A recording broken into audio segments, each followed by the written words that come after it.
Let me quickly do the final introductions, but I think you've heard from us already. Paul Goldstein, Chair of the committee.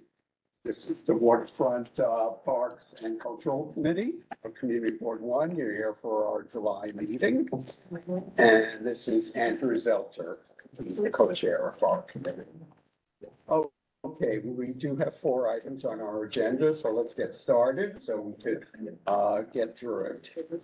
We're happy to start off with the Performing Arts Center. It's very exciting. This is a project that's been in the works since a very tragic event took place here in Lower Manhattan. 9/11 took place. I don't have to tell most of you, many of us lived through that horrible event, and it destroyed one of the key parts of Lower Manhattan. And as a result of that, this community board played a role in trying to rebuild that site. And we were one of the groups that lobbied very hard to try to get, among other, art center on that site. And it wasn't an easy lift. It took a long time, needless to say. Where are we? I will let the presenters describe all their efforts they put into this. But needless to say, we're thrilled that we have finally achieved this spot. Lower Manhattan has never had anything like this, but we're very excited that they're just about ready to open that facility. We have several of the leaders of it. We have Jenna Crisfante, who's the, I'll let them give their exact titles because I don't know if I have them exactly right. And I think Bill Rauch is the other person with us. If there are others from the facility, I'll let maybe Jenna introduce your team that's here.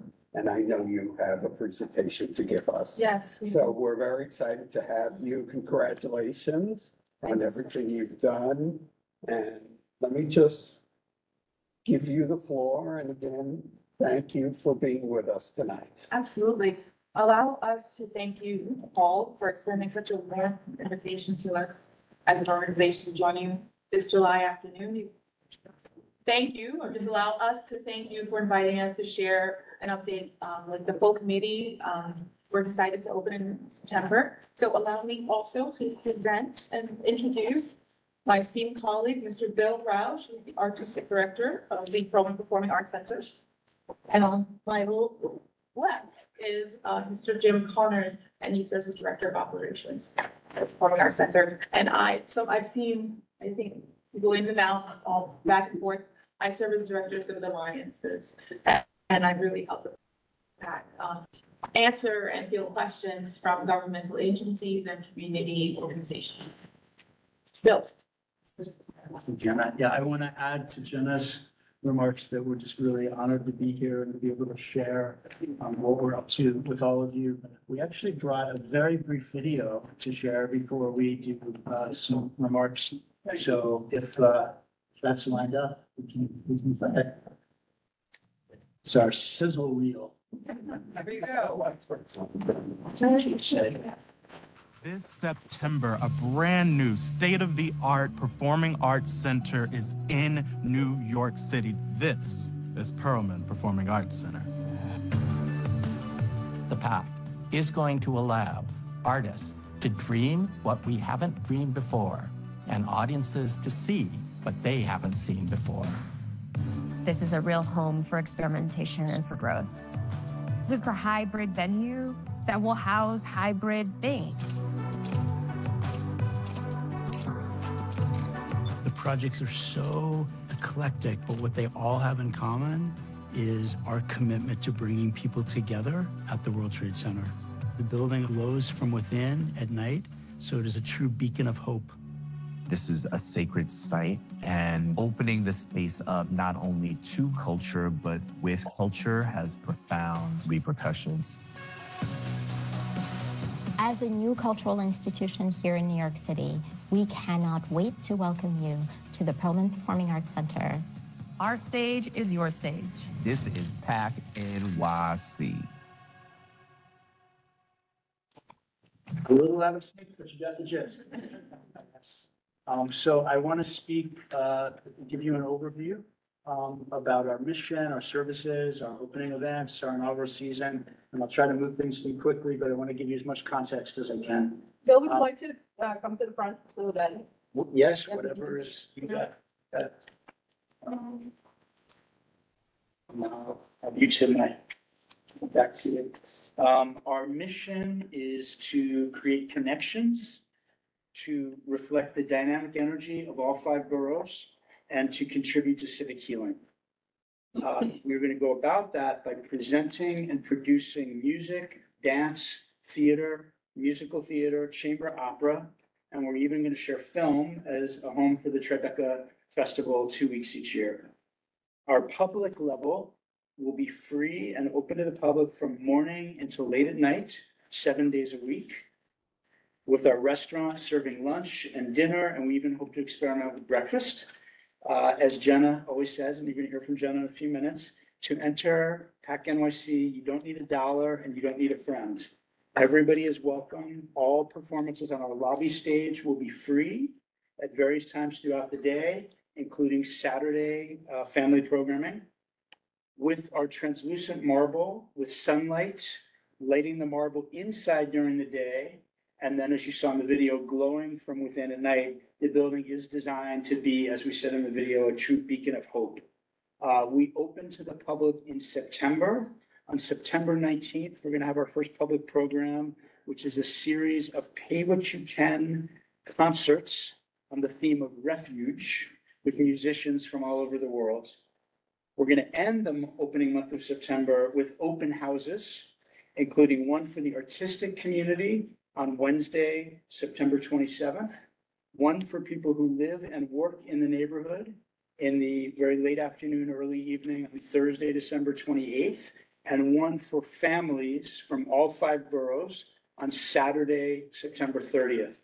From 10 in the morning till 4 p.m. that day, we're going to have refreshments, tours, performances, and participatory activities. In early October, we're going to continue to celebrate our opening with a series of public concerts with Broadway veterans, including LaShawnes, who of course is a very famous 9/11 widow, Brian Stokes Mitchell, and Ben Platt. And we're also going to have a special first come, first served performance with the U.S. Army Field Band for members of the 9/11 community. I'm going to give you just a few overviews about the rest of the season. So first of all, we have memberships that begin at $10 for the year, and members always will get first access to buying tickets. We've created a deliberate price range to create a broad range of access. We also have $30 tickets to all events across the board for educators, for students, for people under 30, and for responders of all ages, including U.S. military, police officers, firefighters, and nurses. We designed this inaugural season to showcase our dynamic and flexible spaces, as well as a range of artistic disciplines, because really what we wanted to do is get in as many different kinds of audiences into this building as we can in this first season. Our programming is deliberately eclectic, but all the projects spring from our location of the World Trade Center. What does it mean to create hope? By bringing people together in our world famous site with 13 subway lines, the PATH train to New Jersey, and the Staten Island ferry all nearby. I want to share just a few examples of our many different performing arts disciplines. In music, we are going to be the home for the Herbie Hancock Institute's International Jazz Competition. It's moving from DC, where it's been for decades, to New York City. We're going to have the world premiere of an oratorio that is a close collaboration with our neighbors at Trinity Wall Street. In dance, we have 2 commissioned dance pieces created by some of our city's most celebrated female choreographers. We're also in January going to have a festival of street dance, both local here to New York and international street dance. In opera, we have the New York premiere of an opera telling the powerful story of Private Danny Chen from Manhattan's Chinatown neighborhood. And we also have a lot of theater, partly because I'm a theater director, so I got a little theater bias there. So I'm just going to give three quick examples. Acclaimed director Bill T. Jones, his new music theater work called Watch Night that opens in November. We have film actor Lawrence Fishburne in an autobiographical solo show in March. And in June and July, we have a fabulously reimagined production of Cats, the musical Cats, set in ballroom culture that I have the privilege of co-directing. And we're also going to have other events in addition to these kind of straight up artistic events. Throughout the year, we have celebrated individuals like Kerry Washington, Jada Pinkett Smith, and the Bush daughters reading from their books at different book events. In February, we have an evening of native stand-up comedians doing native stand-up comedy. And last but not least, family programming. I think it's so important to have events where multiple generations of families can come together. I feel like there are not enough of those in our culture, and that's really important to us. So as I mentioned earlier, every Saturday, we'll have family programming on the lobby stage, but we'll also have family programming in the upstairs theaters. I'm now going to turn it over to Jenna, who's going to talk a little bit about civic alliances. Absolutely. Yeah, come on up. Absolutely. So you're really nice. Oh, so we are so excited to welcome everyone. I know some people have already come and visited the site, and we're going to invite people every 2 weeks to see the site again, because even if you saw it last year, we're further along. So a little bit about civic alliances. 2 years ago, when Bill invited me to join PAC to help understand what does it mean to create civic alliances, it essentially means to build relationships and to really invite people and think about ways that we can engage all members of New York. Because as Paul said so beautifully, on September 11th, the tragedy, it was unimaginable. And what we know is that it occurred and it affected communities across the 5 boroughs and beyond. And just joining this community, I've had the distinct honor and privilege to learn from people who were here and who survived, and most pressingly, who lost loved ones. And that's been the work. You know, a lot of times, performing arts institutions across the city, and they've said this is not gossip, they put it on their own websites, that they have to do a better job in welcoming more people. They've said that. For us, it's not a nice thing, it's not the cherry on top, it's our fundamental core requirement. We take our job very seriously. So many of you have had the honor of meeting Mr. Bill Spade, who former FDNY firefighter, and just learning from people who lost all of their colleagues. It's a real thing. And it's an infinite thing in terms of how we are inviting people, engaging people, welcoming people. It doesn't end. And, you know, we don't pretend to have all the answers when we're out of sync or we're out of step or we forgot something or we forgot someone. You have our information. Paul has our information. Onesh has our information. Write us, let us know. We're going to make it right because we take our responsibility very seriously. And with that, we started in building relationships 2 years ago. So literally before our doors are even open, that people know that they have a welcome and warm space at the PAC. Our civic alliances have been designed to really think about, well, who or which are the organizations that are doing this work already, right? First and foremost, the Borough of Manhattan Community College, they did lose a building on the day itself.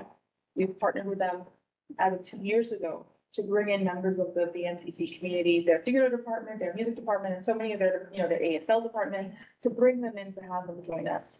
We're so excited for our lobby stage. If you've had a chance to see, one afternoon a month, students from their theater program and their music program will have access to that stage. So the faculty, the staff, the students can come on board and share what they're working on. Because again, BMTC does represent all 5 boroughs, all immigrant groups, all income levels, all age groups. You know, sometimes people who didn't have an opportunity to attend university when they were fresh out of high school, now they're doing it, in their 40s or their 50s or their 60s and beyond. And we're welcoming people from BMTC because again, a lot of organizations say, oh, we want to be more inclusive. They've been inclusive for decades. So we're learning from them. Another example is the New York Immigration Coalition, working very hard, welcoming immigrants across all 5 boroughs. What I had the distinct privilege of learning that on the day of September 11th, nationals from 93 different countries lost their lives. So it wasn't just an American tragedy, it was a full international tragedy. And again, we are learning from that because so many of the people who were there, they're from different countries. We've done extensive outreach to different consulates from Ireland, from Dominican Republic, from Denmark, from so many different countries, welcoming them and having them join us. But with the New York Immigration Coalition, they really are speaking for so many communities that are voiceless. And again, they're in all 5 boroughs, they're in all income ranges, they're in all backgrounds, working and getting everyone together, and they'll be joining us. For example, every year they hold a legislative congress with at least 75 different elected officials. This upcoming year, they're going to hold it here at the Connect, and we're so excited to welcome them. Another example is the Interfaith Center of New York, as led by the Reverend Dr. Chloe Pryor. She and her different faiths and different religious traditions together. And I think they passed the 20-year mark this year. And we want to learn from them. How do you have Hindus and Buddhists and Muslims and Santeria and everyone in the room all getting along so beautifully? They've been doing that work and we're learning from them. And again, they're going to have time to sort of present panel discussions and to lead conversations. And, as Bill mentioned before, our Wash Night opera, it's just a sneak peek.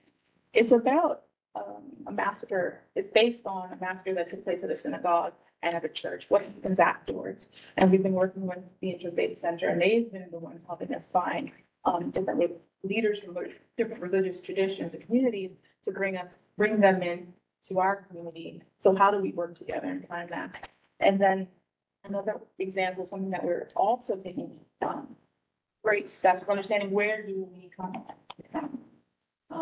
One thing we're especially proud to share is that we've established a foundational line to the Lenape Center to recognize the people who were here before all of us, so that they are also helping us think and ask the right questions and see the future and revisit the past and understand where we are currently in the present moment. And this work doesn't end. We've only just begun. Again, we need your help. We need your support. Again, never feel any hesitation in writing to us and telling us when we need to do better. Because that's what we're here for. We're here to learn from you. So many members of the Manhattan Board, like Paul said, you were here before all of us. Literally, the day you were here, I wasn't here. I was up at the University of Buffalo watching on TV, but you were here in person. So we want to learn from you in terms of what we should be doing to invite as many people as possible so that everyone gets a warm welcome at the Performing Arts Center.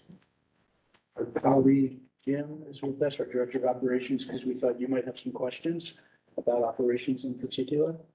But anything you want to ask us, you've got a lot on your agenda that you want to, yes, please. The lobby performances, is that going to be a schedule or? Yes, because we want to be able to take advantage of artists who are in town at the last minute, we're going to build that schedule closer to the dates. So maybe, I'm making this up, but maybe every month we'll release the schedule for that month so that people will know. You mentioned, I have 2 more things. You mentioned about the special pricing. You didn't mention seniors or veterans in that. Don't they count? Absolutely, and that's a great question. And I am assuming that the U.S. military card includes veterans, and I don't have an answer about seniors, but I will get it for you. And if I have both, do I get an extra? You get extra credit for you. And one more thing. What about you contacting, let's say, local organizations, let's say Battery Park City or some, do you do that? Yes, we do. I'm interested in Southbridge Towers. Have you connected with them yet? Is Southbridge, what is their institutional structure? Is it? It's a co-op, like Battery Park City. Is it a co-op? Is it a We co-op? have about 1,600 people or 1,600 apartments there. Meaning, is it privately owned or is it public? Private. So Well, yes, Battery Park is also private. yes. But for example, we've invited Asphalt Green, so more of the public facing organizations. We have extended invitations to some of the more immediate private condo and co-op buildings that are immediately across from our facade. But if you would love for us to extend an invitation to share opportunities to learn more about the park, we'd be honored to welcome you, sir. Yes. So I was very excited when I took the hard hat tour Yeah. a while ago, and it was extraordinary. And on the operations front, the one of the things is that it's the technology and the flexible space, and you alluded to that in the video. Is that something that most of the shows are gonna try and take advantage of? I mean, is it, I'm trying to understand not just the programming you have, but also I don't know, the wow factor that the audience is going to experience, or, just the hydraulics of moving that huge thing around. I mean, is that something that, how much is the audience going to feel that, or is it designed to be invisible to us when we come in? I'm just curious. I think a lot of what the audience will feel is the wow of when people come back more than once, how different the space is the next time they're in it. The audience is in a completely different place, the stage is in a different place, and I think that's gonna be a huge wow. The actual moving of the audience, some of that technology you saw, we can't do during. No, I know, The show. can't do it during it, But, but. and I will say, we'll have one-time events like some of these concerts, but we're also gonna have productions that run for weeks that will have all sorts of fun technical tricks within them as well. So I think there'll be lots of different angles on the wow. Yeah. You're gonna have a proper refiguring, fixing up the stages and everything. Yes, we've been working on that for many months, and we're actually doing some test runs in August with test audiences, because we want to make sure that that we don't have problems come September. Sorry. I would just say, you mentioned, I think, there will be some children's programming. And I would encourage you to reach out. There are a lot of schools in the area, elementary schools, at least 1, 2, 3, 4, 5, right? They're already connected. And different levels. Oh, okay. About a year and a half ago. Oh, I'm sorry, I'm behind the time. Yes. Well, I'm a parent at PS 150 also, so, but there's also 234. There's also 234, there's Battery Park City School, there's PS 89. Yeah, Pat. And Peck Sled, there's a whole bunch of schools, and I think there used to be before COVID, there was a lot of good children's programming at the BMCC Performing Arts, and so encourage you to have more of that as much as you can accommodate. Apologies if I missed this. What's the capacity? Maximum capacity? Should I take that? Sure. So for a stand-up event, say an immersive sort of event, up to 1,100, but seated about 950 to reuse all three theaters and interconnect them. Bill and Jenna did mention that there's also the opportunity for the wow factors. There could be one performance in one theater and another performance in an adjacent theater because of the way Bill and the team have designed the space for sound separation between theaters. That's also kind of exciting. But we'll have times that a show is playing for 80 people, a show is playing for 400 people, right? So it just depends on what the project is. And probably not for this evening, but it'd be helpful to understand your thoughts on transportation to and from during evenings where you might have 950 to about 1,100 folks. Sure. So as Bill mentioned, and I don't need to tell this group, it's probably the densest collection of mass transportation in the city, given the concentration of lines before they swing out to Brooklyn or to the southern end of Manhattan or path going to New Jersey, et cetera, et cetera. We certainly will be encouraging all of our ticket purchasers to use mass transit to come. We have been in touch with the borough commissioner of DOT, Commissioner Pinkar. Jenna set this up, and she and I met with them at least a year ago, and they have identified areas for drop off, and they will be doing signing in those areas. They told me they will. I went out just a few days ago to see if it's there yet. It's not there yet. So Can you tell us where that is? Because we're curious too. sure. So they have suggested after 7 p.m., Monday through Friday, and on weekends, the northbound stretch of West Street in front of 140 West Street. So that's what I call the Verizon building.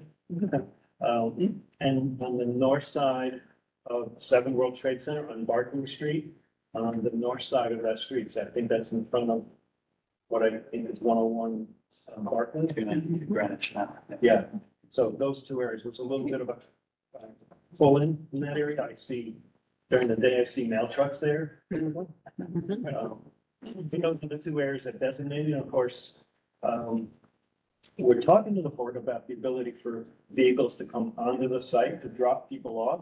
And I think we're gonna make some progress there. As you know, it's generally a closed campus, but we're a different use. And we think we're deserving of at least a dialogue about that, but yeah, I can't make any promises about that. The Port Authority controls that with NYPD and PAPD, but we have good working relationships and dialogue with all of those organizations. I am a former Port Authority employee, starting at the World Trade Center in 1984. So I have a lot of connections at the port, and so we're making progress. If you think our support would be helpful, let us know. That would be amazing. Thank you. Thanks. I just wanted to underline that there's that $10 membership, because I just signed up for that this week. So if anybody hasn't gone onto their website and signed up for that $10 membership, then I think it's not a biggie. And I think the possibility to see the stage in all of its different iterations and the variety of shows would be really wonderful. And I also just want to say that Jenna, I've known her now for quite a while. I think since you joined, and the community engagement aspect of what the PAC is talking about is real. When I was exactly like what Norton was saying, when I was like, hey, our school needs a space, our little school needs a space to perform, I reached out to Jenna. And, you know, we have been talking and connecting with different community members throughout this entire time. And it's not just a convenient line, the effort to really integrate and reach out to vast swaths of our community is real. And so it's very much appreciated. And Yeah, thank I want to thank you very much for everything that you're doing. And I'm so excited to see everything coming up. And yeah, and I'll be one of those tester people to see if the tickets work. We signed up for that too. Thank you. And how do you plan to continue to advertise and publicize your programming? We are looking from many, many different angles, but we will, there are kiosks in front of the theater that will have that day's programming, the free programming as well as the paid programming. And then we will, you know, be taking ads, of course, in print and digitally. And we just, you know, we're a startup. You know, we're a very visible startup organization. And so we've gone from having no members to over 1,000 members so far. And, you know, we're still a few, well, what are we, 7 weeks away? And I'm very relaxed about that. So we want to just keep getting the word out in as many ways as we can. Okay. Mayor. Okay, there's a lot of open space around, like on Fulton Street. I was there last week on Yes, the tour. Thank you, yes. thank you. There. What are you gonna do with that area outside, surrounding it on the street That is a side? question for Jim. So the West Plaza, which is half of the space between the PAC and the One World Trade Center, is part of our leasehold. We have a 99-year lease with the Port Authority for our space.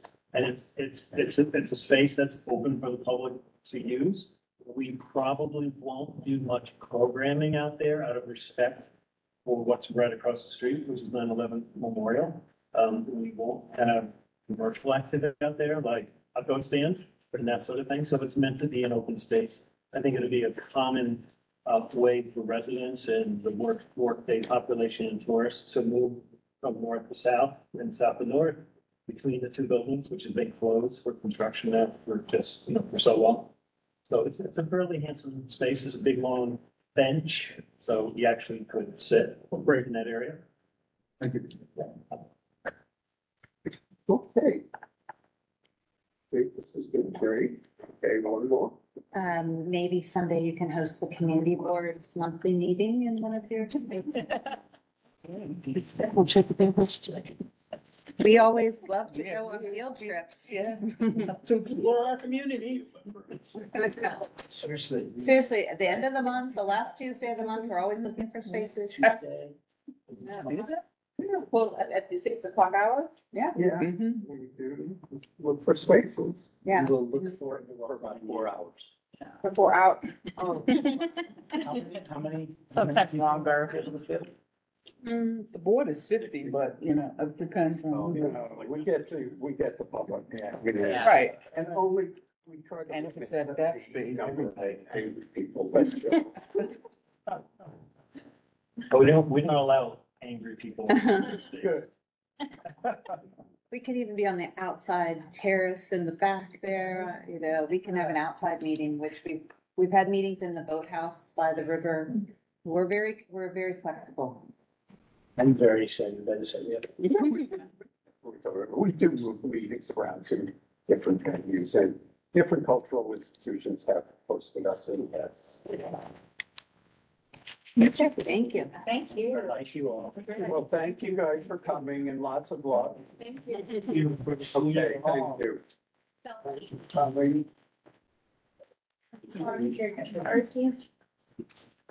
All right. Good start. All right, folks, let's keep it going. Okay, what's item 2, which is Climate Center Governor's Island Trust update. Sarah Krabheim is with us. Oh, there she is. Actually, And Claire. hi, everyone. We actually have a larger team with us tonight. We wanted to make sure we had folks from both the New York Climate Exchange, from SOM, And Stony Brook, right? Online or here? Here, we're all here. You're That's all great, here. but our president and CEO is going to kick us off. I'm sorry, I misidentified. No problem. Okay, Hi, everybody. Thank you so much for having us tonight. We really appreciate it, and I good think, to see you.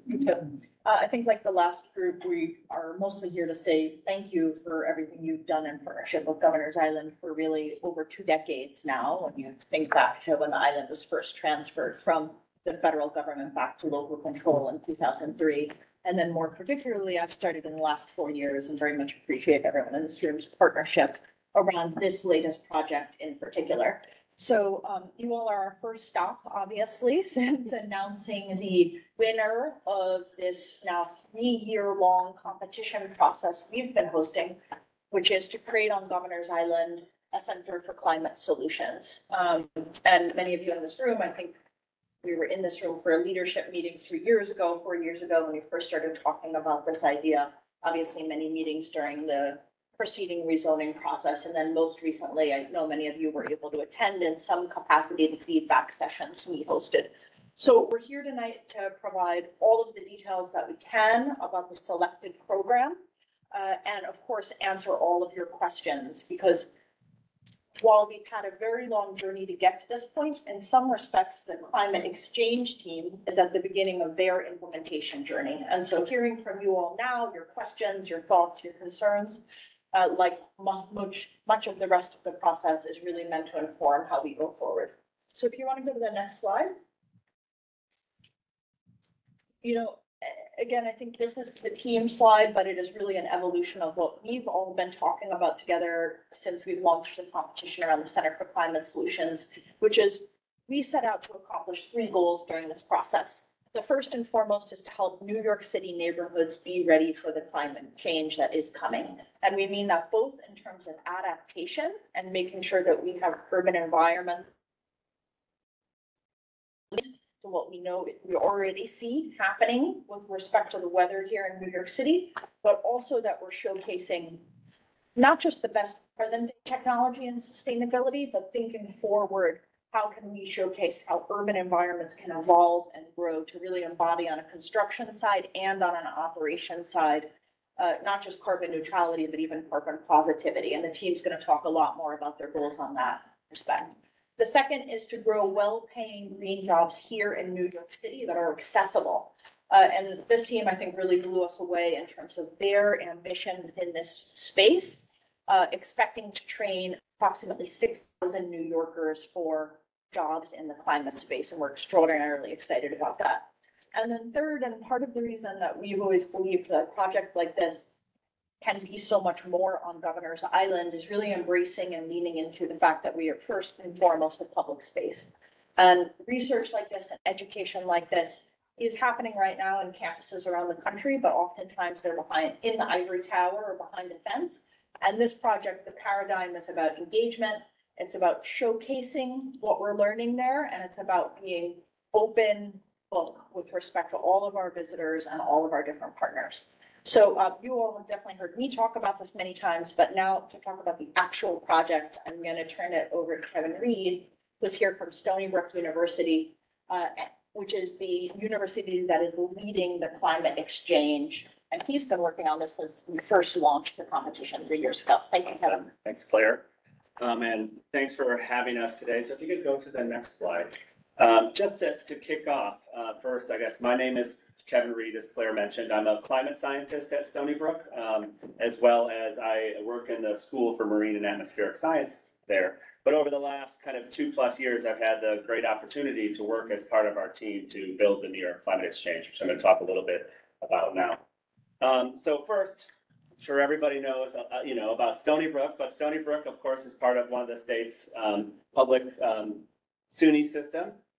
We have recently been named by the governor as one of the flagship universities within the SUNY system. Now, we are really a university that's, while it is research focused, right? So we are a big AAU-like university.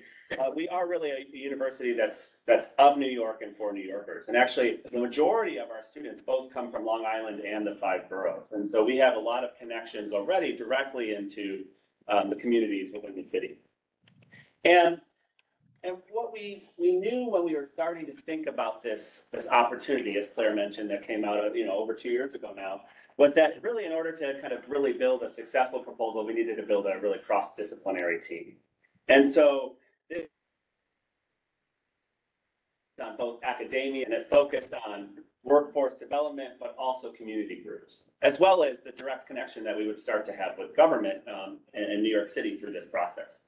And so really, we're kind of organized into 3 main partners. So we have our core partners, and these are made up of Stony Brook as the anchor institution, but it also has kind of world-renowned research institutions like Georgia Tech University, as well as University of Washington.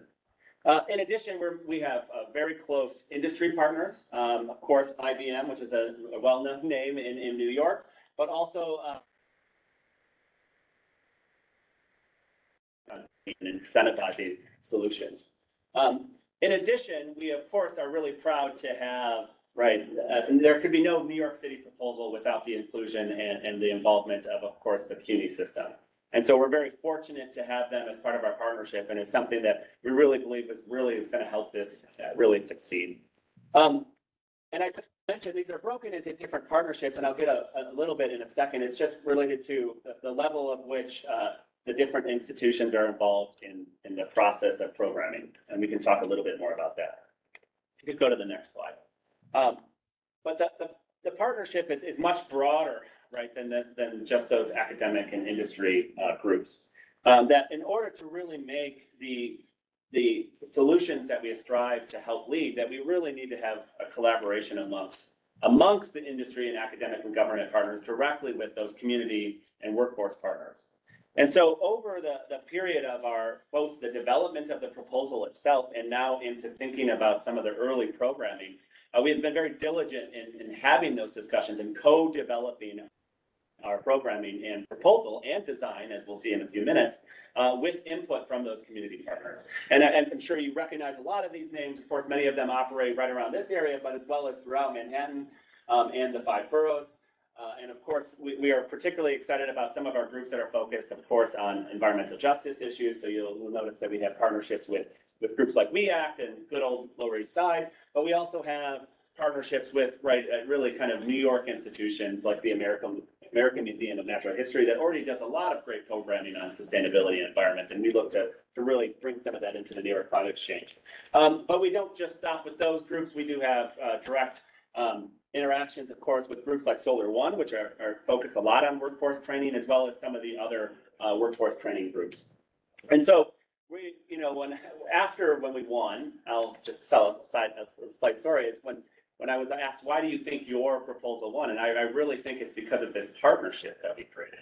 And it was the fact that, it wasn't just a Stony Brook thing. It was really about how can we bridge not only academic and industry partners, but how do we really develop this from the beginning, from the proposal stage with the community groups. So if you could go to the next slide, please. So let me talk a second about the vision. So our vision is to really make Governor's Island the global leader in climate research, education, workforce training, and public programs related to really special opportunity on the island to not only make groundbreaking discoveries and solutions that can be deployed throughout New York City to address climate change. We really have this ability to ensure that there's public access to those facilities, and that it's public informing a lot of the research and the types of work and programming that's done on the island. And so it's really through these type of programs that we hope to interact with the city and the state on its long-term climate goals as well. And I'll talk a little bit more about that. Yeah. On to the next slide. Talk really quickly a little bit about everybody's governance. And it's similar to the first group. We are also a new startup, a much younger startup of just 3 months now. That we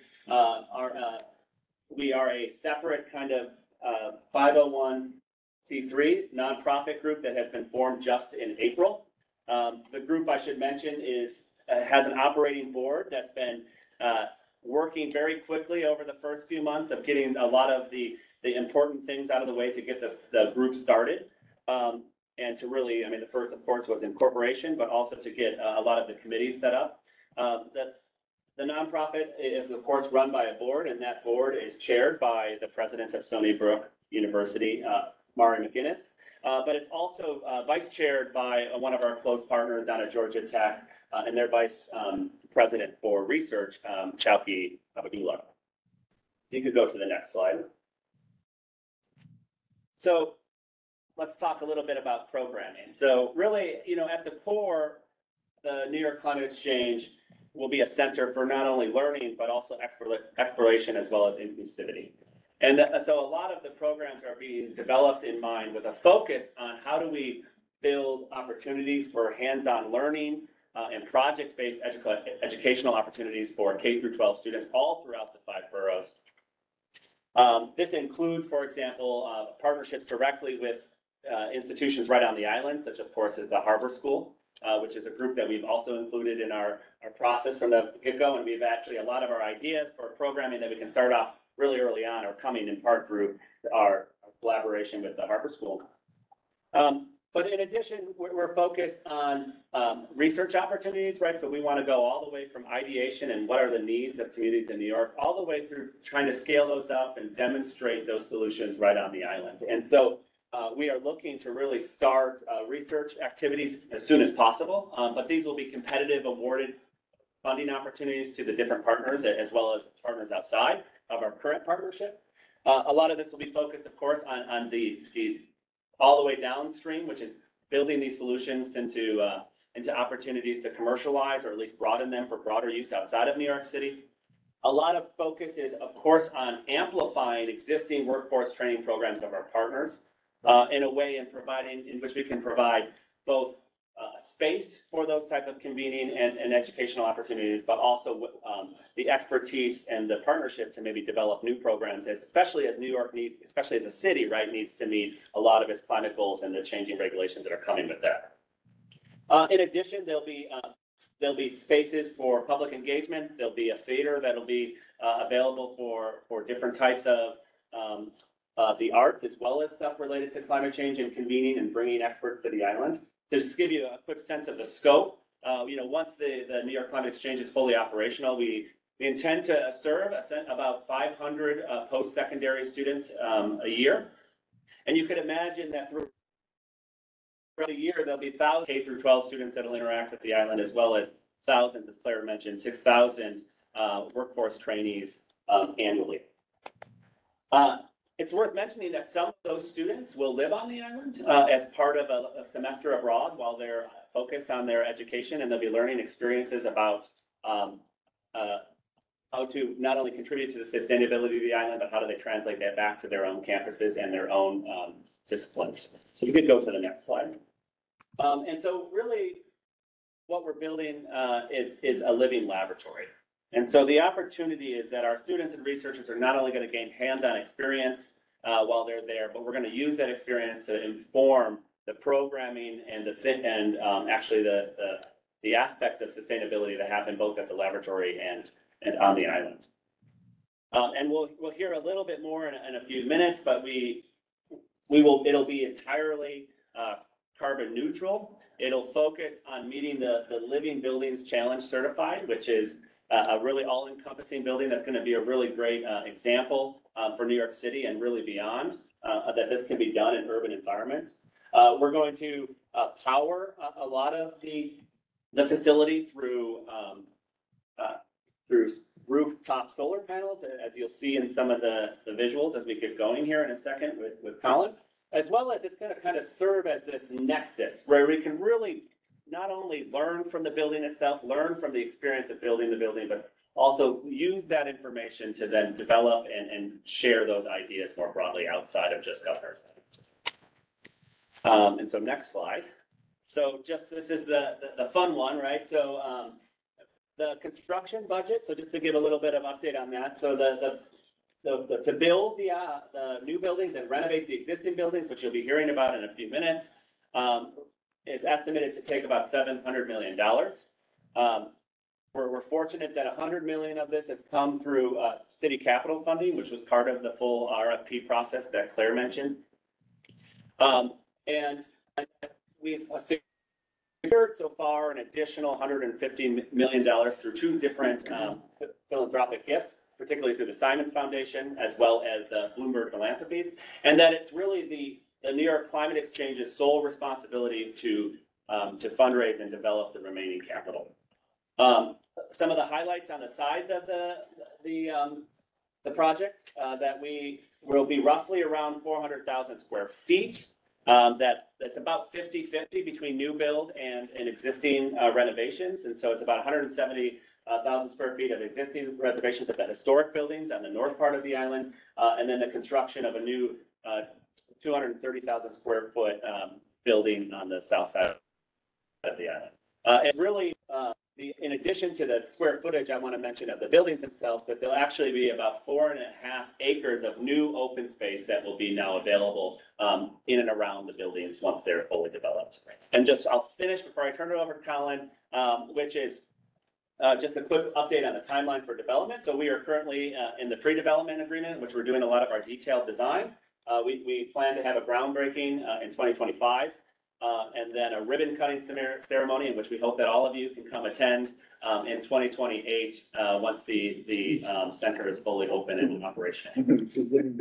So with that, yeah, we can have a meeting there in 4 years. Right?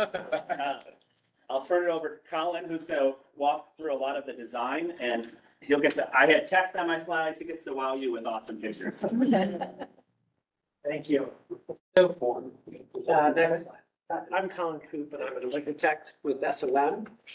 And we have been leading the overall design process. I represent a literal army of architects, engineers, designers, all trying to think about how to make this place remarkable. You heard Kevin talk about this as a living laboratory, and I think our core responsibility is to try to imagine how to give form to such an ambitious idea for what an new institution could be in the city. And you also heard him talk pragmatically about some of the things that we need: spaces for living, convening, researching, teaching and learning, as well as spaces for the public, food and beverage, comfort stations, the ability for porosity and connectivity. The vision for the project starts with the idea of fundamentally offering a new front door off of Yankee Pier Plaza, Yankee Pier itself, so that anyone that arrives at this site has an immediate connection to the mission of the institution and whether they are actually coming to visit there or merely passing through and connecting to the other amenities, the beautiful park and other elements on the site. Next. So there was a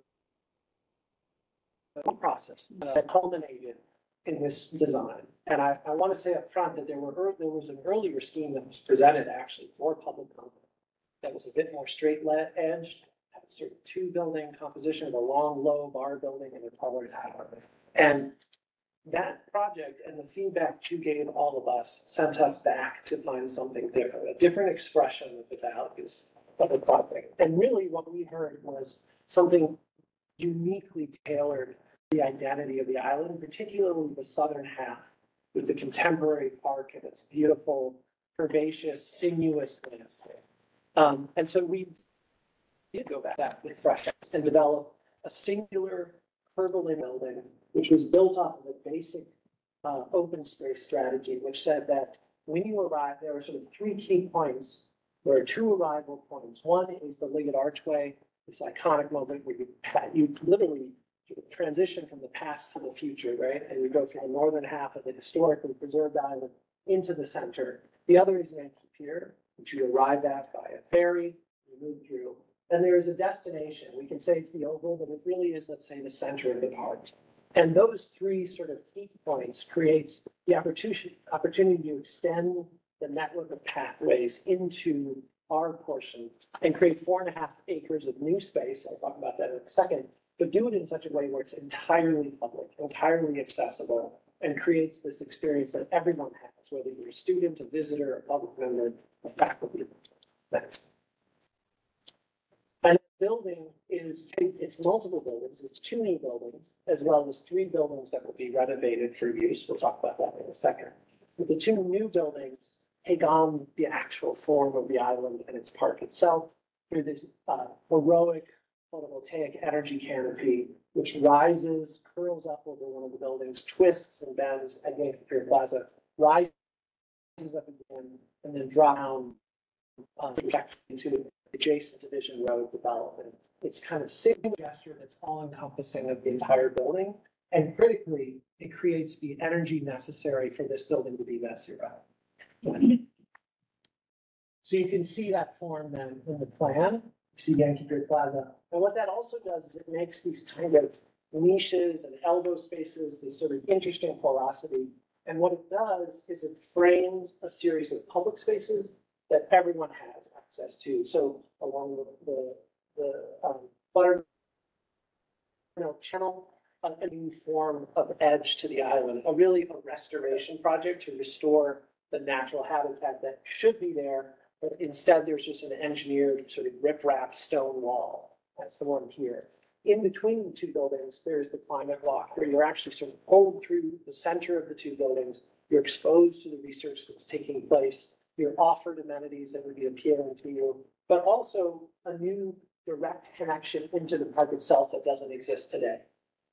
To the north, you have Yankee Pier Plaza, which we'll talk about is its own form of sustainability, but is also this dialogue now between new contemporary architecture and newly revitalized historic architecture, because 2 of the buildings we will be adaptively renovating and reusing. It's the theater building, which would be open for public events, building 315, which would be used for faculty housing. And then along the way, along Division Road, it would pull you towards Liggett, the icon of the historic portion of the island, one of the many icons. And that building, we're using approximately half of it to provide housing, to provide a space for food that others would be able to use, as well as an early intervention in the form of an exhibition space. So all of those pieces sort of come together to make a coherent whole, but it's very much split between new and old, between contemporary and historic. And you can see that that is part of a larger plan. What we're here to talk about is everything in blue, and we're going to go into that in a little bit more detail. And what exists is the potential, completely undefined at this point, for additional new construction growth, as well as additional renovation opportunities in the historic buildings. So let's walk through this. Let's get down to eye level. We'll try to go point by point and be very clear about it. This one I think should be pretty straightforward. You've just disembarked from a ferry, you arrived on the way here, and immediately what you see is essentially a kind of gracious portico that's pulling you through the building. You see the full expression of the building from left to right, rising to a height of 4 stories, getting back down, curling up, rising to a story of height of 8 stories, and dipping back down. That form is obviously, we're in the design phase now, it'll be refined, it'll be, but the core of what you see, the expression of that form, this is what we believe is the compelling solution to this design challenge. Next. Some of the things that we've said, but we'll say it out loud here, and it's really light, so I'm gonna read it out loud because there's no way you guys can read this. So topping out at roughly 80 feet for the height of the southern building, and it curls and it rises up to a height of 145 feet for the upper building, curling back down again itself. And when we talk about the different uses, the preliminary thought here is that the lower slung building, code reasons that I don't need to go into, would be the research dominant use, which is a shorter building, larger floor plates. Research buildings typically like to have larger floor plates. And then the taller building would be classrooms, convening spaces, where conferences and other things could take place. Some of those partners have asked to take space in the buildings. We would do that here, as well as on the ground floor, F&B and retail with a cafe facing out to the ferry stop itself on the southern.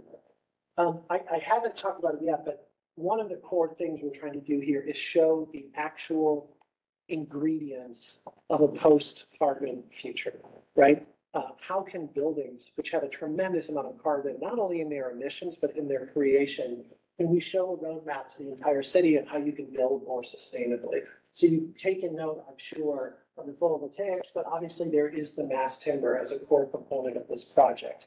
Timber, because it's managed forests and grow and regrow again, and each time they grow, they take carbon out of the air, has a zero carbon footprint when compared to steel and concrete. So we're trying to take the bones of the building and decarbonize it, and show you how you do that to other people so they can take that knowledge and use it elsewhere. You can see the idea of a landscape-driven building where it makes these sort of indoor and outdoor spaces. And I'll talk about what Living Building Challenge means for all these things as a very insulated building as well. But the building is emblematic of what architecture in the city needs to become. It's the future, not the past. So here you are walking through the climate walk. So you disembarked, you're walking on a slowly inclined surface.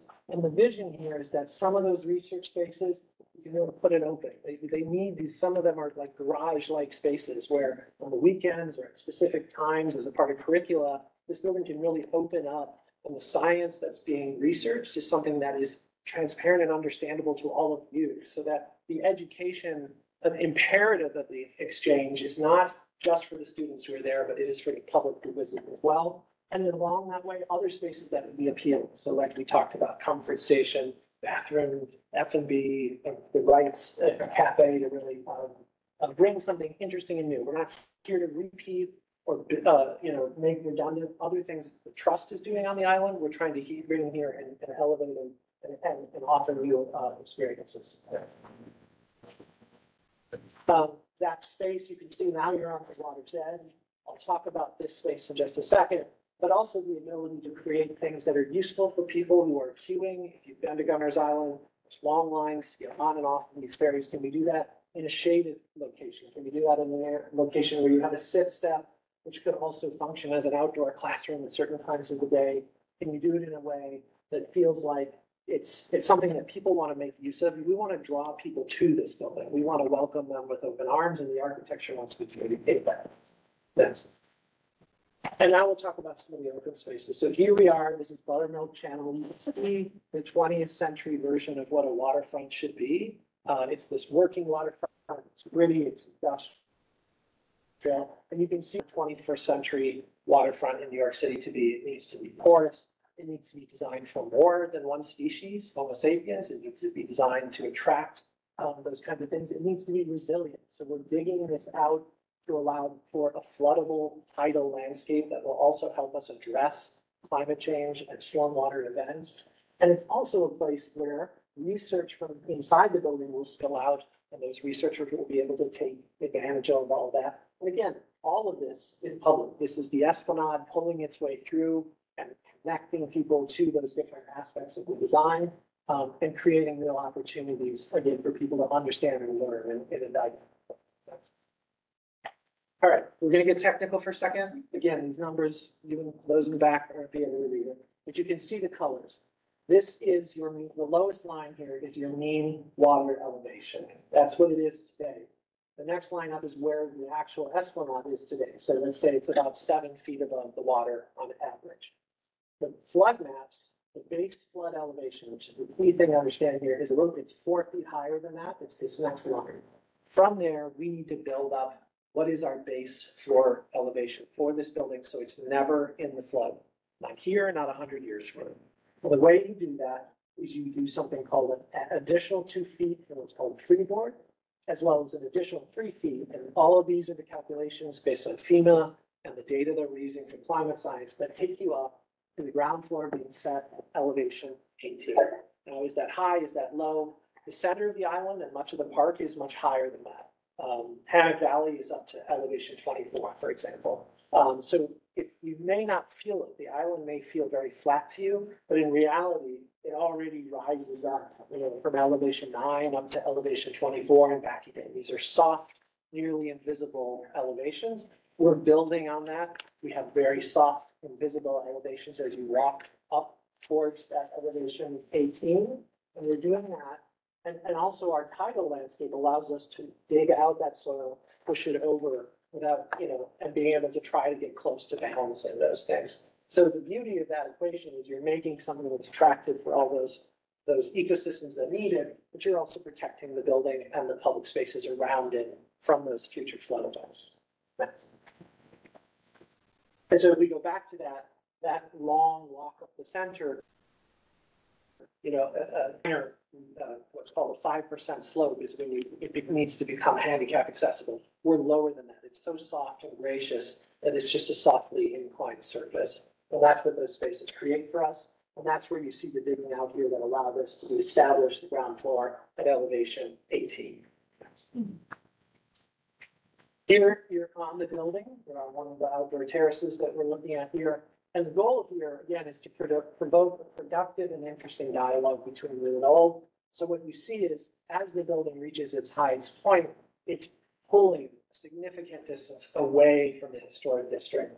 And then as it approaches the historic district, it's scaled all the way down to a single story, so that we're very deferential to that. We're about preserving the historic alley of trees along Division Road.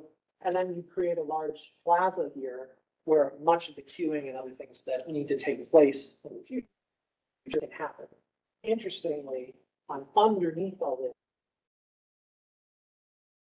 energy, very large and deep, hundreds feet deep geothermal exchange system.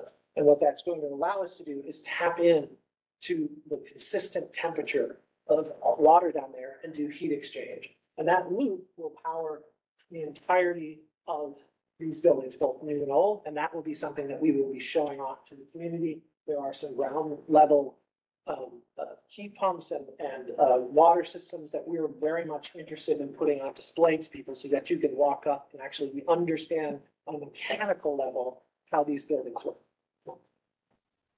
And you can see here you are at eye level in that same space. This is the newly revitalized theater. It's a beautiful building. It's been shuttered for years. It was originally for a movie theater. Here it will be renovated for a convening space. And you can see that all extended through the historic building, LA preserved, all of that extending down to the water's edge, to the pier.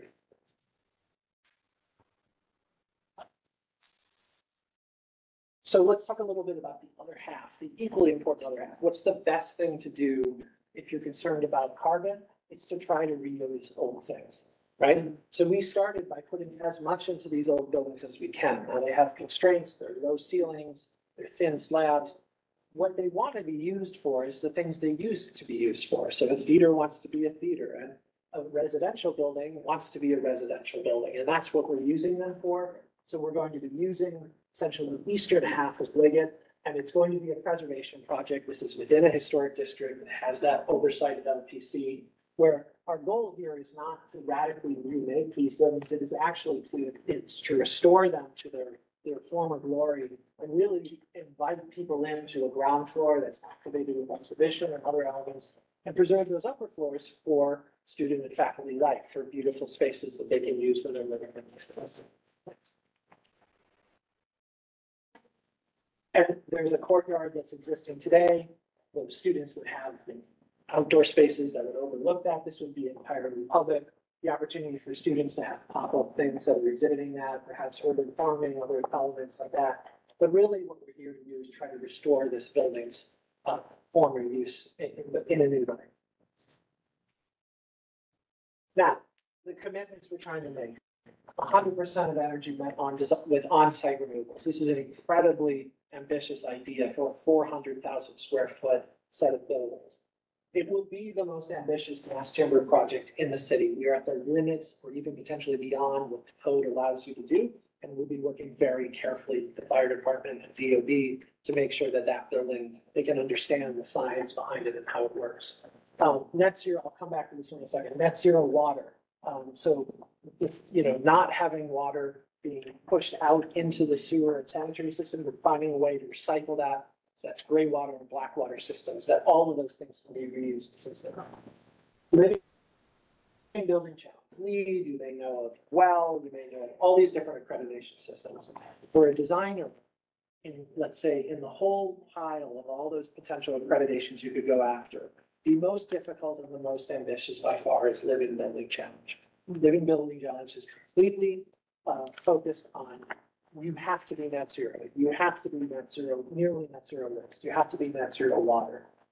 You have to be a highly insulated, low energy occupancy use building.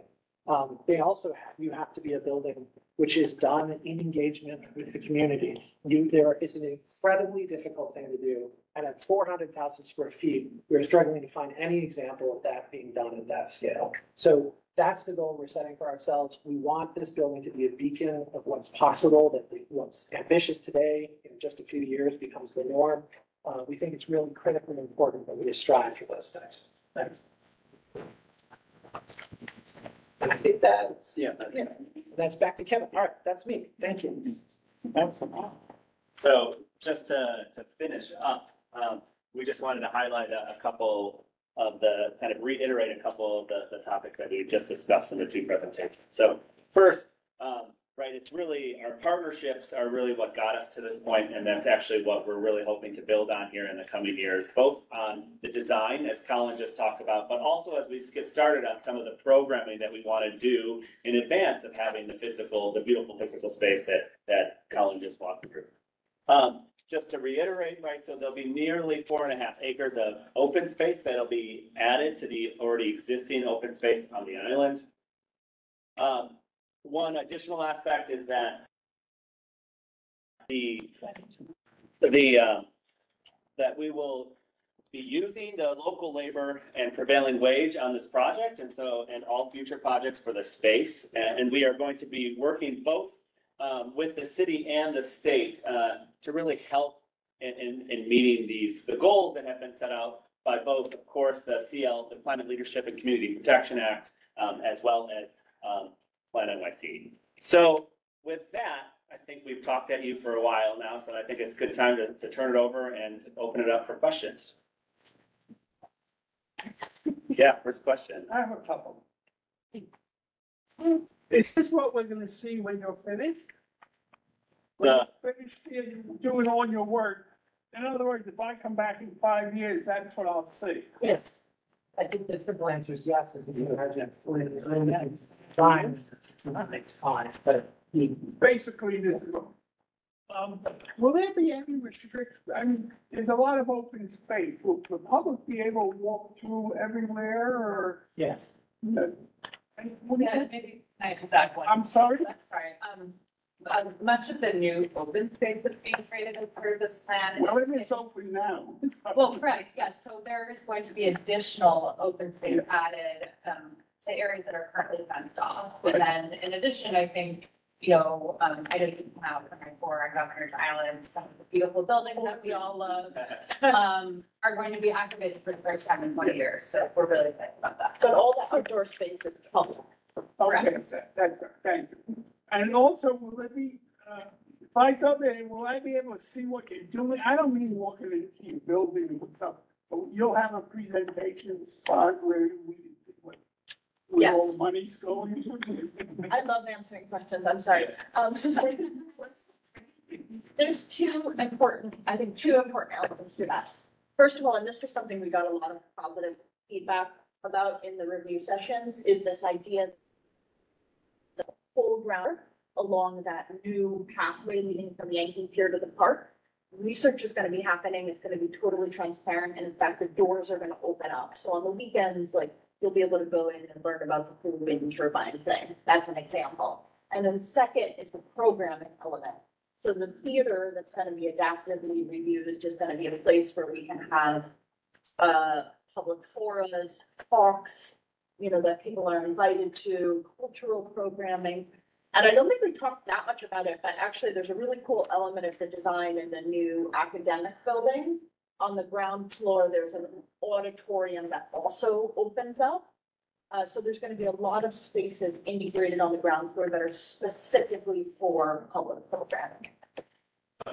And let me just add though, and now, between now and when it's open, there will also be opportunities to learn more about what's going on and what the development is like. And so in the coming months, we're gonna be out on Governor's Island during the weekend to have conversations with those that are coming over for recreation or for a trip, right, or for a group trip or something like that. And so we'll already be starting to engage more broadly with the public as they come to the island for the reasons that they already do. And in addition, there'll be opportunities in the coming years to actually put on display the work that we're doing to get feedback from the public on the activities that are going on. And so we don't have to wait and to do all of that until it's developed, and we're doing something that we're doing in the weekend. Question about the open space. Is it programmed or are you open for, if we engage in discussion about how it will be used? I think it is, yeah, So we could engage in ongoing discussions. I mean, this community board doesn't want to be solely the one to determine it, but can we have some role in? Please, I think the more input we get from the public open space, the better. And I know this group has expressed over many years the desire to have better connection to the water. I think the team heard that, they took that seriously. So, absolutely. I just want to add, Paul, that Matthew Stillman, landscape architects, is on this team working with us on the open space. They also worked with West State on the park design, so there's a lot of continuity with the design team. Okay, thank you. They're also from the Paul today. Yes, they are. You want to follow up on that? Or I had some other stuff. No, then go. First of all, the term that was used for the performing arts, wow, that concept is just really fabulous, from my perspective. And the creation of that climate walk, I think is, I mean, you really heard us. When we saw the first design, I think there were concerns when you come off the ferry, immediately are faced with just building. So I think that's really, really helpful. Thank you. You probably have this on your list of things to consider, but the ability for bikes and pedestrians to coexist, particularly in that space where you showed someone walking a bike. They may not be walking a bike, and I know Hudson River Parks have that issue, so they can share their experiences.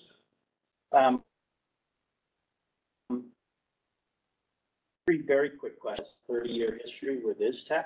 Are they going to be involved? I know you have some universities, but is the broader ISTEC program going, or organization? No, so the universities that were listed and the institutions that were on that earlier slide, those are the partners for this project. Got it. Okay. And then, so the picture of the ferry, that's coming from the Brooklyn side, correct? What will happen for folks coming from Manhattan? Will they come into where we currently come in? That's a great question. So we have to work out the details of that. The answer is that they're going to, depending on the boat and the time, it will either go to Swanson's or Yankee. But what we're trying to prioritize is have as much of the pedestrian and bike human experience go to Yankee Pier, so that we're separating operations, you know, fire truck, this type of thing, into the part of the infrastructure that can bear it. And then, you know, regardless of the climate center, landing at Yankee Pier, you're at the center of the island. And you're within a 5-minute walking distance of a much greater portion of the island. And then last question, are there any remaining legislative issues you need to address to be able to conduct the type of work you're proposing here? Yeah, that's a great question. So in terms of an on the as of right, discretionary basis, we've done those processes, but the team alluded to the fact that they obviously, you know, we still have to go through all of the normal procedures that the city lays out with DOB, with FDNY, with DEC and the Army Corps. And, you know, it's always in OPC, SHPO. It's interesting because I think the parts of the project that are in some respects most ambitious with respect to climate goals are going to be the areas where we have the most work to do. And we've started those conversations already. So, you know, creating this new tidal pool, DEC and Army Corps are going to look very closely at, and they should. And we feel like it's our job to hopefully be able to provide that kind of amenity because of the resiliency gains, the diversity gains, the engagement gains. That's just one example. So Cammie and Allison, they might be on the thing, have been very, very, thank you too, been very gracious and sort of, especially for the things the community clearly is behind and excited about, being helpful as we start to explore those processes. And I don't want to overstep, but we would love to take you up on that time comes. Thanks again. This is really exciting. Love this. Okay, we'll go around. So yeah, the great presentation, it was really helpful to see it again. I would love to even see it again and again. You know, it's one of those things that it was, it was a lot to take in. I was curious about a few things. So there's no wind that I heard in anything. It was solar and geothermal, and it's really windy out there.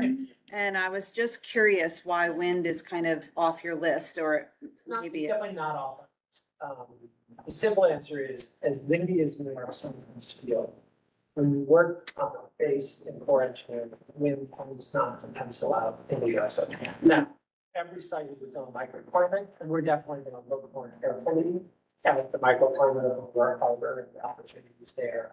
But, and I should also say that wind comes and goes, and so sure, a lot of forms of energy. So the start is geothermal. And you've done the testing and the boring, and there's, it's real underneath there. We're getting that work. Okay. We're confident with the engineering community solution there. But we're definitely, I mean, it's not just wind next to the idle. Right. Like, we're gonna be open to all Wave sorts of options, see what we can generate for that. So, and the other question I had is that are you taking the current edge and then digging out in? We're going. So everything that we see that's going to be a tidal pool is right now land. Correct. And so you're just digging out what's currently there, and then you'll knock down the wall and let it flood. Is that the idea? Yeah, more or less. The logistics of that will ultimately be worked out, that we're contracting and we're starting. But the basic strategy is similar.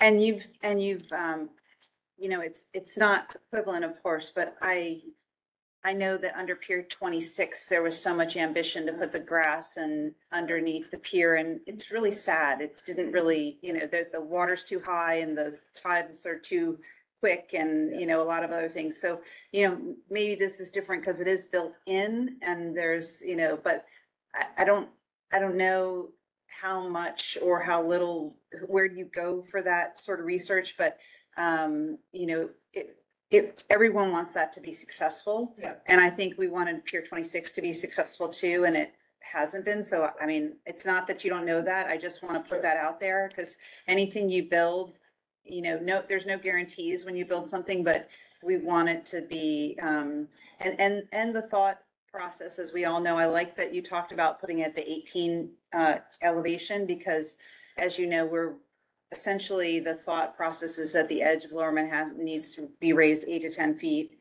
in general, all the way around. Still controversial for some, but that's what everyone's saying. So you're going to be way above the 8 to 10 feet in general, raising your edge by building it back there. Is that the idea? I mean, Yes, I can't speak as specifically to other projects, but, yeah. you know, I think that the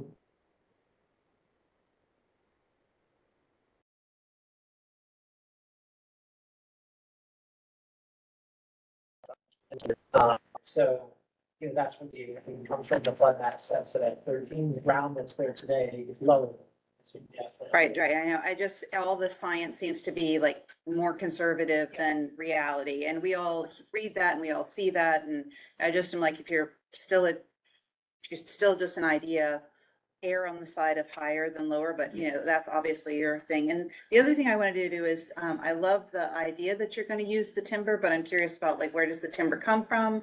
And then also it's going to be in a salt environment and, you know, how do you treat it? And, you know, is it the type of thing that it's cedar, so you don't have to worry about it, but, or if it's something that's not cedar, you have to treat it. And you've got all of these climate goals, but you know, people that have wooden houses along the beach always struggle. So, I mean, I'm curious about that piece of it. Yes, the marine environment, solve the quality that's going to be a key part of this. All those things, the species that we're using, you know, how it weathers over time, what's the treatment, both from a fire standpoint, but also from a weathering standpoint. We're going to have to work through all of those things. If you know it's a different site in the city, but if you know the new byline extender that just ended, the last Ticket Bridge, that is SLM's design. Oh, great. We went through that very carefully. We have a great team of engineers that they're confident to resolve it, or are we really even more extremely confident? Yeah, no, I think that it's going to be great. And do you have the money to build it now? Or are you still raising the money to build? Yeah, so we're still fundraising, but I mean, as I mentioned, we have now 250 of the 700 million that's needed. But this is an activity where we're confident in the partnership that we have because we've brought together these large, you know, these well-known institutions that have their own networks for philanthropy, that we're having already early discussions with some other groups that are really interested in, because it's not just a Stony Brook thing, or it's not just a Georgia Tech thing, because it's a partnership. And so we're confident we're gonna meet that. And then the one last thing, and I'll let other people ask questions.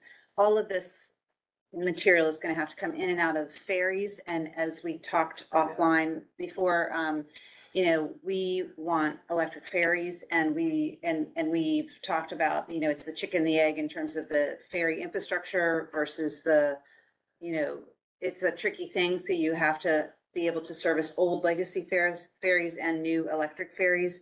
And is your 700 million including money for the ferry? Because I almost feel like if you don't have that, then, you know, and you're competing, obviously you're fundraising worldwide, but you know, Lower Manhattan has so many resiliency issues that we have to do.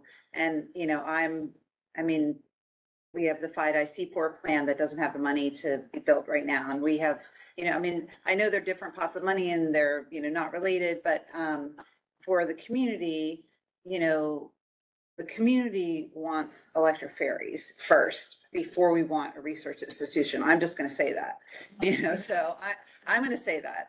And, you know, we enjoy Governor's Island. We love Governor's Island. We, you know, I absolutely, all of this is fantastic and I want this to succeed. But the infrastructure of the project, like, you know, is that going to come from the tower that we're not talking about right now that's going to be in back of this? You know, I'm curious about, I mean, it is a bigger talk, which I know is not for this meeting, but I just want to put it out there flat out, like the ferry matters in a big way. And all of this is secondary from my point of view. Take that one. The 7 million is saw in the pictures, so it doesn't include what I would describe as the trust infrastructure. You know, we own the ferries that we have today, which the Corson is something that it literally came with the island. I'm sure you all have heard this story, like The federal government sold the island to local control. They're like, take the portion. And I'm making light of it. It's critically important, but it's a 60-year-old boat. So we're in the process to trust. Right now, we have the money for it. We're building essentially a replacement for the Corson, which is hybrid, but we've invested the funds into the boat already, that it can be 100% electric as soon as we have the funding for the charging infrastructure. So I mentioned a couple of weeks ago, I can't remember, that we are applying to one of the federal grant programs and I think our application just went in this week, right, Sarah? Yes, it's an FTA program that's specifically for charging infrastructure for ferries. So we collaborated with City DOT on this. They're looking to do this for Staten Island Ferry. City Board One provided a letter of support, so thank you. So it's possible to get that funding this round. And that would enable us to put the charging infrastructure at the B&B and at Swassons, so that boat could immediately go all electric. The Corson would effectively then be retired. Again, it's like way life. This is the boat that goes between 10 South Street and Dr. Island. So And it's then all from The gun to the chief. Exactly. And I think you probably have a sort of newer boat that we have, the Gov One. That's what it's called. It's the one that only has passengers, but it's the same sort of oval shape. That one, we're actively looking with our engineers about how we could convert that to all electric. It already exists. It's much more energy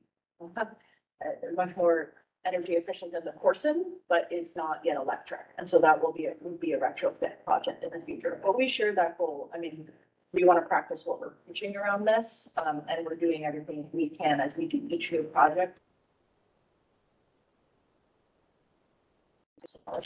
Thank you. I really hope it all gets built. Let's keep going. I would just tell everyone that we do want to get to that last item while we still have a quorum, because we are exactly at quorum. So I'd like to maintain that quorum so that we can get that vote. So please keep your comments, reasonably in line. Sorry. Okay. A quick question, who has responsibility for the team? Yankee Pier? Yeah. I do. Governor's Island does. So we actually do have some capital money available for work on that here as well. To make it more resilient, to provide electric infrastructure to it, hopefully to provide more shading, which is one of the top comments I get from the public about Governor's Island. And a variety of other things. But we will work very closely. Our design team, I think, is maybe already had a preliminary conversation with SOM and the exchange about making sure that that's done in a way both that's ambitious with respect to resilience, but also meets all the needs of the public and of the island. That doesn't fall apart. And that it doesn't fall apart. Thank you. Exactly. Thank you. Berkeley. Yeah, in your presentation, you mentioned that there's housing.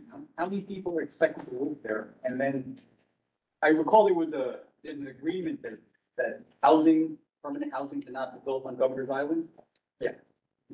Yeah, so I can start this. So the way we have it planned right now is that there'll be space for 100 undergraduate students and kind of 50 graduate students or temporary visitors, to have both of those as temporary housing for when they're on the island. And so the idea is that there might be students that are living there for a semester only. And then at that point, they'll go back to their home institution, whether that be CUNY or Stony Brook or Georgia Tech. And so none of the housing is permanent in the sense that everybody is there for just up to a 3-4 month period of time. And so it's about 150 to 170, depending on how you count. And just to clarify about the prohibition you're referencing, we have a deed from the federal government, which has a set of uses, some of which are literally called required, some of which are permitted, and then some of which are prohibited. So faculty housing and dorms, which is what's being proposed, are in a required category. Sadly, well, I don't know, maybe not sadly, you and I will not be able to live in these units. It's only this type of allowed housing specifically to serve faculty.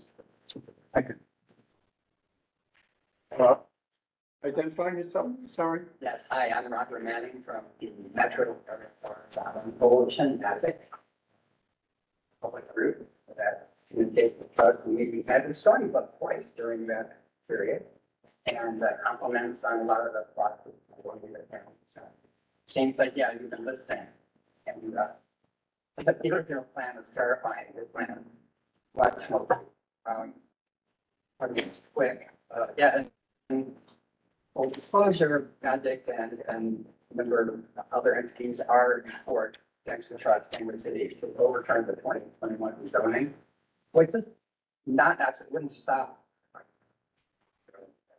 It doesn't really, for the most part, or stuff that didn't happen. So anyway, to wrap it up here, but question wise, your signature building seems to be working stuff on that. A lot of public concern with building heights, particularly from there. So in this case, it's much nicer than what's actually allowed. But it seems that you can keep the same shape in that signature building and not go 80 and 140 feet. Board they make that for just throwing that out there. And we'll probably imagine we'll probably try to have another what people more in the future. And the last thing that's how are you finding Governor's Island?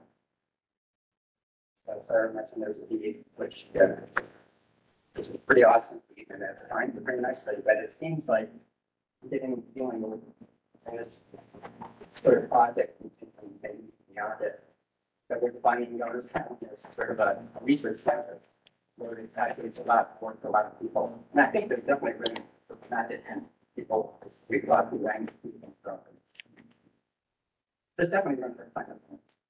I think there already is some form of program like seeding for matter and some of the bigger parts of the world.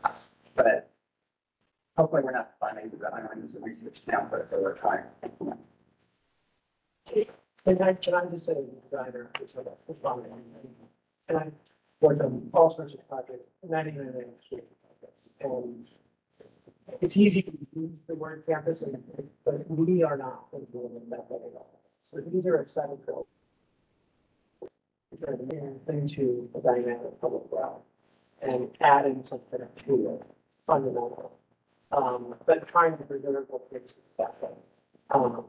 Not see this as a research focus, we see this as an extension, but a set of principles that have been governed silence. And I'm basically trying to flag that concern. And also just to remember that what we're seeing so far, we're only taking up 25% of the developments that are concerned about the other 70. And that's why we're challenging this. Thank you. You're Rosa. So I'll try to be as quick as I can. So number one, again, to echoing, thank you guys for listening. I know that we had so many meetings, in this committee and other committees. It's really wonderful to know that it was actually taken in and incorporated into the end result, the porosity of the buildings, the ability to actually walk through and have it all be open and public space is truly appreciated, rather than I think where some of the original discussion started with them being more buildings that were closed off and not accessible on the ground plane. So I really want to say thank you on that note. But since we were so good at asking and getting, now I'm just gonna ask one more thing, which is, that roof structure, the photovoltaics or undulating thing looks like a really, really fun adventure hike. So I am wondering, in the interest of creating a new experience on Governor's Island, that would also be a space where the community could learn about how photovoltaics actually work and sort of get, right in there. I would encourage you or ask you to explore that possibility. Just plant that little seed in your head. Since you have been so good at this, so thank you. And then I really just applaud the fact that you actually went through the effort of utilizing the historic buildings, because we know that costs more, that, once you start going in, you can, unearth problems. but it's such a huge part of what we appreciate and love about the island experience. And so we really appreciate that you guys are taking that on. And not just sort of saying we're gonna start all fresh and new. Let's see. Oh, so obviously you're raising up for your buildings. Awesome, kudos. We love that you're gonna be protected. How about the rest of the island? Yeah, it's an interesting, so, it's an interesting case study. You know, the northern part of the island, the center part it exists today in a way that is naturally resilient. The sort of center part of the island where Division Road is not. And we don't believe that the right solution is sort of building a wall around the perimeter of the island. So for the historic buildings that are particularly in that Division Road, we really have to go on a case-by-case basis and think about using the ground floors for things that we understand are safe to get wet, dry proofing on a building by building basis as much as possible, and then having some areas that are essentially acceptable to flood. On the southern part of the island, the 43-acre park, which has been called alluded to, was built and, grateful for the leadership at the time, both the infrastructure and that park were built in a way that meet the resiliency standards even now today that we know so much more about projections around climate change. So the other development parcels that were alluded to are each going to need to get treated in the same way. So that as those things, as we actually have projects for them, which we don't today, I think a lot of them are going to mimic what these guys have done, where as much as we can, we'd like to soften the edge of the island and create better contact with the water, and then we'll need to raise grade in that area. I hope that's helpful. Yeah, that's definitely helpful. The other thing is, cars, vehicles, parking. I remember that was a contentious point in our conversation. Where are we on that with this specific project? Sure, well, let's take it on this project. I'm happy to speak more broadly. Well, we're not providing any part of the project. So the assumption here is that we're going to tie into a network of, trash and injuries and other things. Yeah, but using this which is very golf cart centric, let's say, and sort of small vehicle oriented. It's not. Quite the opposite. I appreciate that transparency. Governor's Island, the policy about no cars, that policy is not changing and it will never change. What we have put into the rezoning that I appreciate making people feel. Forgive me if I get the exact number wrong, but I think we ended up at 150. We have zoning allowance for storage of 200 vehicles. Just to put that into perspective, right now, the island, the trust alone has about 70-some operations vehicles, the vast majority of which are electric golf carts, GTXs for the horse to get things around, et cetera. So the intent here is not to create a parking garage, like was, been inaccurately said in the past. It's really about storage of maintenance vehicles to support the island's ongoing growth. Like right now, those vehicles sort of just live around our buildings on the middle of the island that we use, and the honest to God intent was like, oh, well, if we are gonna have these electric maintenance vehicles in the future, it'd be nice to put them away, not in the open space. Yeah, so that I actually agree with that information. And then also, I know you mentioned construction jobs. How about permanent jobs? How many permanent jobs will this be creating for? Oh, that's a good question, and I now blanking on the number. Do you remember? Yeah, so I think what we have in there is 500 students and faculty, and then again, and I'll get back, we can make sure we get back to you about this, but in terms of like folks who maintain the buildings, labs, technicians, et cetera, we were looking at about 300. Yeah, that's fair. Okay, and I just really also wanted to applaud that you're gonna make this whole thing a learning center that we can all access, and we're curious about how to make the planet better, and that we're able to go there and figure it out, and most importantly, that our children are able to go there and learn more. So thank you. Excited about this, and this is leaps and bounds better than whatever the last thing was that we saw from your team. I'm really excited.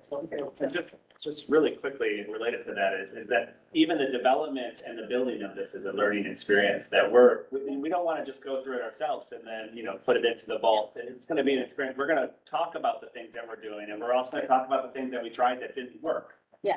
And so that's a big part of what we're trying to do, is be this center that can also help, the rest of New York meet the goals and do similar things. Thank you. Okay, I'm going to wrap up this item with one comment from a member of the public. Molly Byrne. What do you? Molly's a part of our team. Oh. She may have been trying to answer. In that case, Molly, I guess you don't need. I am sure I did something wrong. I just wanted to make sure Colin knew I was here. So thank you guys for all your comments. In that case, thank you for coming. Okay, thank you all for coming. Thank you for your participation. And as you heard, And Paul, on your anniversary, we'd love to hear feedback, especially about ideas for the public spaces. one more quick question, any on-water activities? That was great. Sorry, guys, just one more question. Maybe we'll send it to you, or if you can answer it quickly. Any on-water activities? Yeah, so a lot of that will be driven by what the research is. And so there'll be activities of going out into the harbor. I mean, much like already happened with the Billion Oyster Project on the island. And so we envision being a part of that ecosystem. But, in terms of, is there going to be a big research vessel that's parked there? The answer to that would be no. Fortunate for Stony Brook, we have about almost 10 research vessels that we use for exploring the sound and off of Long Island. And so some of them might come for a day to do some work in the harbor, but I think that's the extent of it right now. But a lot of it we'll know. We'll see what the research says. So. All right, thank you, folks. Thank you all. Thank you. Thank you. Okay, we still do have 2 items, so let's try to get through them. Okay, item number 3, we've already begun this discussion before, so you're a bit familiar with it. Elizabeth Berger Park. As many of you know, this is the park that's located opposite the Battery Tunnel entrance. And it's named for Elizabeth Berger, who was a former leader of Lower Manhattan Downtown Alliance, former member of Community Board 1.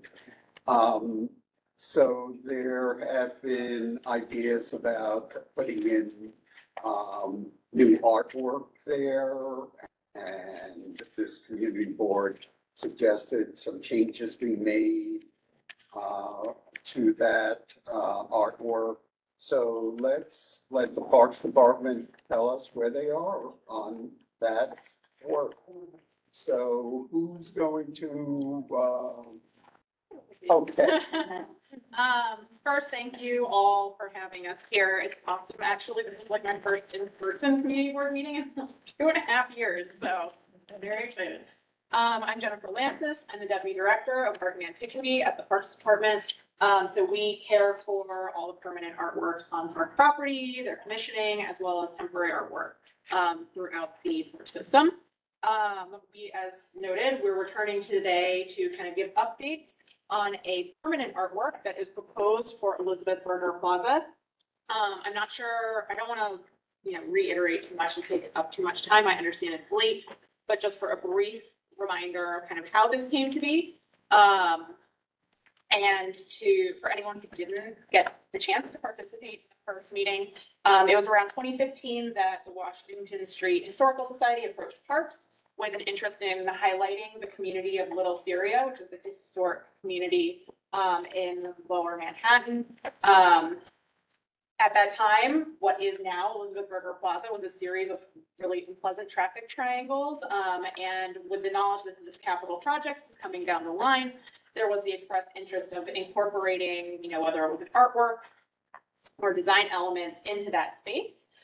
So ultimately in 2017, the Department of Cultural Affairs held a competition that essentially mimicked their Percent for Art program.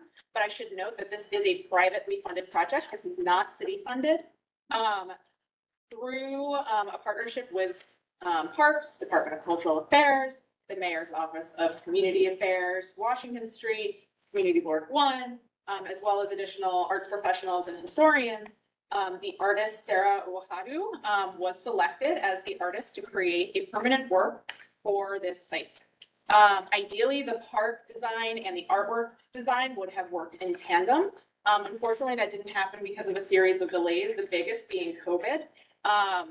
But ultimately, the park moved forward with the design and construction and opened to the public in 2021. Sarah, that means she had to actually respond to a designed park with pretty big logistical hurdles. The biggest one being that the entire western side of the park and southern side of the park is within what's called a DEP access zone. So there's a number of very important utilities that kind of are on the western side of the park that they didn't want us to place an artwork there because if there wasn't a need to get emergency access to those utilities, it could damage the artwork. That being said, Sarah kind of focused the original design on the eastern side of the park. And that's, we presented that to the community board. We heard very strongly from the community board that there was a concern about the design. The main ideas that kind of came across was one, there was like too much going on. There was a general dislike of 4 standalone mosaic panels that kind of read as almost like signage or plopped elements. But we did hear very positive response to within the park, there are these kind of low stone seat walls. And the artist Sarah had proposed a seat back element that was covered with mosaic, and people really loved how that was incorporated into the design of the park. So we heard your concerns. We went back to DEP and asked them very kindly for them to reconsider our use of the western side because we felt that we could adjust the design to address some of the concerns that you had, kind of with the overall layout and elements and format that it took. So I'm going to turn it over to my colleague Linda from Washington Street, but I do want to point out just one important thing about this project. It's actually extremely unusual for an artwork within the Parks Department's collection to honor a historic community. I can't even think of one. Usually they're individuals. But as the Parks Department and the city, I think, assesses its collection and who it represents, who it does not represent, we feel that Sarah's artwork is a really important homage to this community of Little Syria that really, up until the point of, Washington Street kind of doing as much as it has been to acknowledge it and to share this history, it hasn't gotten its due. So this is a really important step in the city acknowledging this element of New York City's population and its history. And we think that Sarah does a really terrific job in acknowledging that. So I'll turn it over to Linda now, who can introduce herself and give a little bit more background on the intent, its origin, and the design changes. So I too will be brief because it's getting late and I'm sure everybody's tired. I'm Linda Jacobs. I was on Zoom in March with all of you, as you remember. And I want to thank you, as everyone does, for letting us come and talk to you again, because we really did listen to your comments. I'm the president of the board of the Washington Street Historical Society, the sponsor of this public artwork that we hope to put in Elizabeth H. Berger Plaza. And we call it Al Kalam, Poets in the Park, and I will explain what Kalam means. Many of you know Elizabeth Berger Plaza, which is this beautifully renovated park that sprung up from these disparate elements that they put together in a really nice way. One thing that many people don't know is that it stands next to the best kept secret in New York, which is the presence of the first Arabic-speaking community in the United States that was on Washington Street. All 4 of my grandparents were a part of that community. They lived at 79 and 95 Washington Street over the course of the last 2 decades of the 19th century. And I'm also a historian of the community, and I write books about them and I write articles about them. So anything you want to know about the Syrians on Washington Street, please ask. And I gave 4 tours for the Lower Manhattan Cultural Council's River to River Festival. And it was amazing to me because they were all sold out and there was not a descendant among them. They were all people from the community from around the city that wanted to know about this that's kept secret. And so it's fitting, I think, that Elizabeth H. Berger Plaza is the site of this artwork. And I listened to tonight a conversation with the Mellon Foundation on monuments. And one of the things that Elizabeth Alexander said, which struck me so strongly, is there are so many monuments in the world that have nothing to do with the place that they sit. So there are, you know, statues of Christopher Columbus everywhere, places that he never walked. But this is 2 blocks from Washington Street and really was right there. People went to Trinity Church from the Syrian colony. My grandfather had an office on Trinity Place, so it's really right there. And so I think the connection, the geographical, physical connection is really important.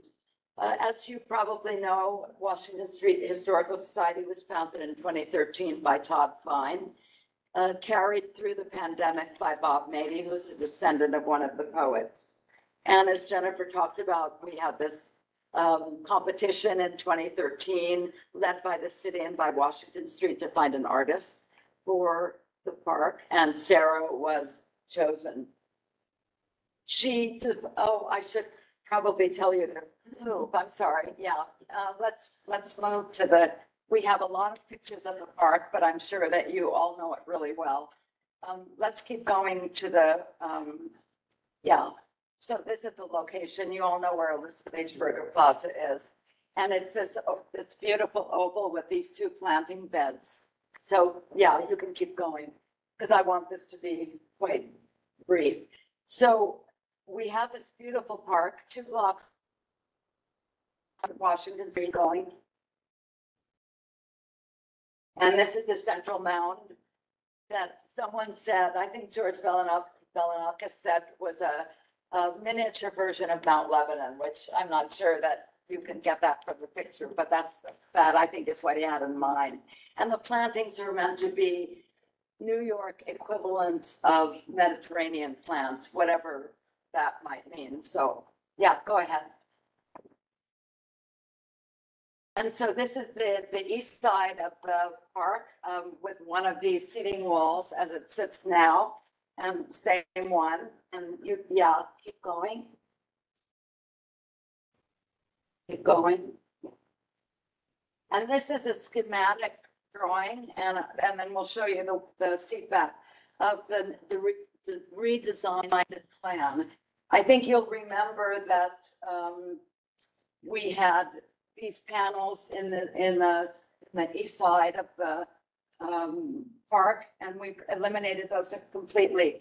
And now we've built 2 mosaic backrests against these seating walls, and we have the sculpture in the planting bed of the central mound. So yeah, go right ahead. And here's a rendering of the western. This is the seating wall that we had not permission for before the DEP gave us the waiver. So this is the western side of the seating wall, and you can see that the mosaic, which I'll show you in the next slide, is sort of canted slightly. We expect people to lean against these things. We want them to be part of the seats. And this is an extruded version of that longer seat wall on the western side.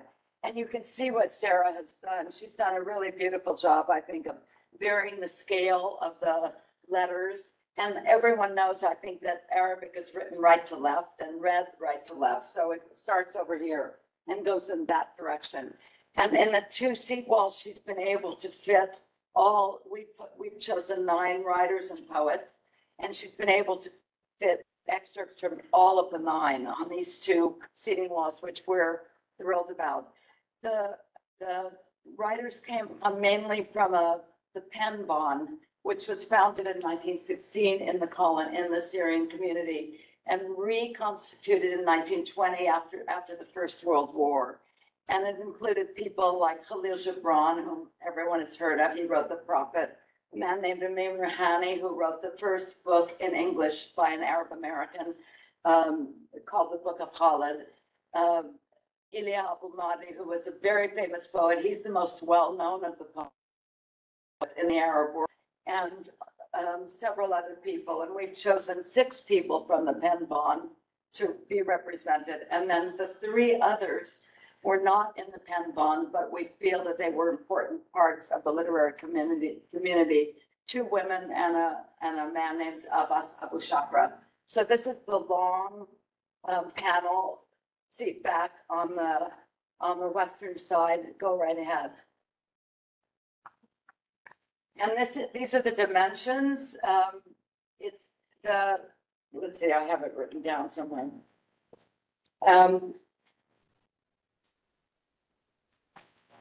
So there, yeah. So the long wall is 55 feet long.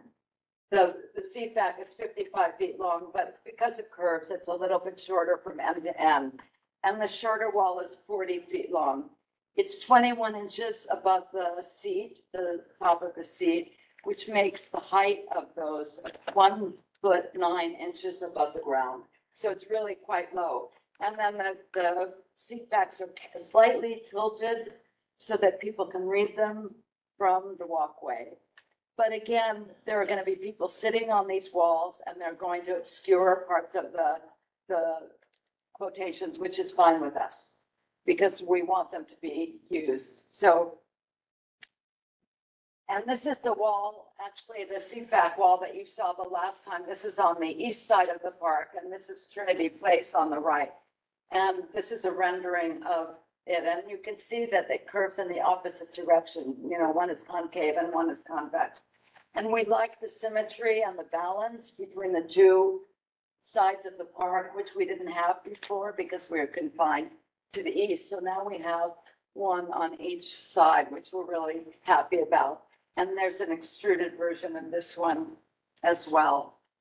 And you can see the scale of someone standing and someone sitting. And again, for variations in the scale of the letters, the colors against the gold background, I just think it's really beautiful. I told you this the last time, that this is illegible to native Arabic speakers. This is abstract. This has a long history in the Middle East, as you probably know, starting at least from the 9th century, when Arabic calligraphy was thought of as an art in and of itself. And so a lot of the calligraphy is illegible to native Arabic speakers. And then to people who don't read Arabic, it's simply abstract and beautiful and colorful. And I think it works for both populations. Thank you. Next one. Yeah. And this, yeah, we've already talked about that. This 40 feet, go ahead. And we'll go by the technical things, which Jennifer can answer for you if you need that. Yeah. And this is the third and the sort of central piece of the artwork. It falls between the 2 seat backs, and it's a sculpture in powder coated metal, and it says El Kalam, which means the pen in Arabic. So the pen bond in Arabic is al-rabita kalamia, and kalam is part of the word kalamia, so it means the pen. And it's got mosaics embedded in it as well. These are a little bit different because they are simply the names of the poets and the writers. And they're in Sarah's abstract form and in English. So there are mosaics on all the sides of the sculpture so that it can be looked at and seen from all parts of the park. Okay, yeah. And these are some of the details, and there's one close-up, I think. Yeah, so, and you can see again that she's buried the scale, the colors, and left on these quite a bit of open space. And there's a name up there which you can't read, but it's one of the members of the Pen Bond. We're going to include, we hope, not just the people who are represented by the excerpts, but some of the other writers of the Penn Bond as well, so that everyone gets their due.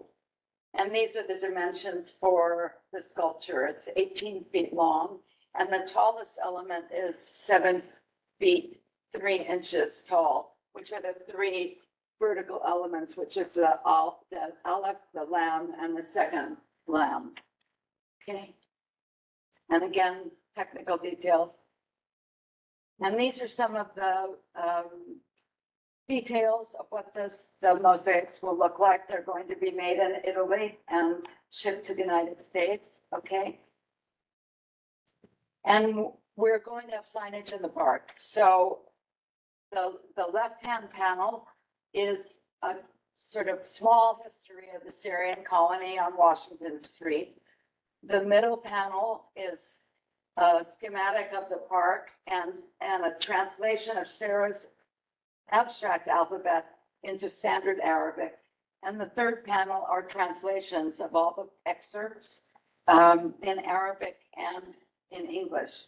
And last but not least, a QR code, because we are going to have an app, an augmented reality app that will be able to, you'll use your phone to look at any part of the artwork, and there'll be, you can choose translation, explanations, the entire poem, either in written form or oral form, poetry recitations, and we're hoping music, because a lot of the poetry that we're using has been made into contemporary songs in the Middle East. And so we've got really some great recordings of some of this poetry.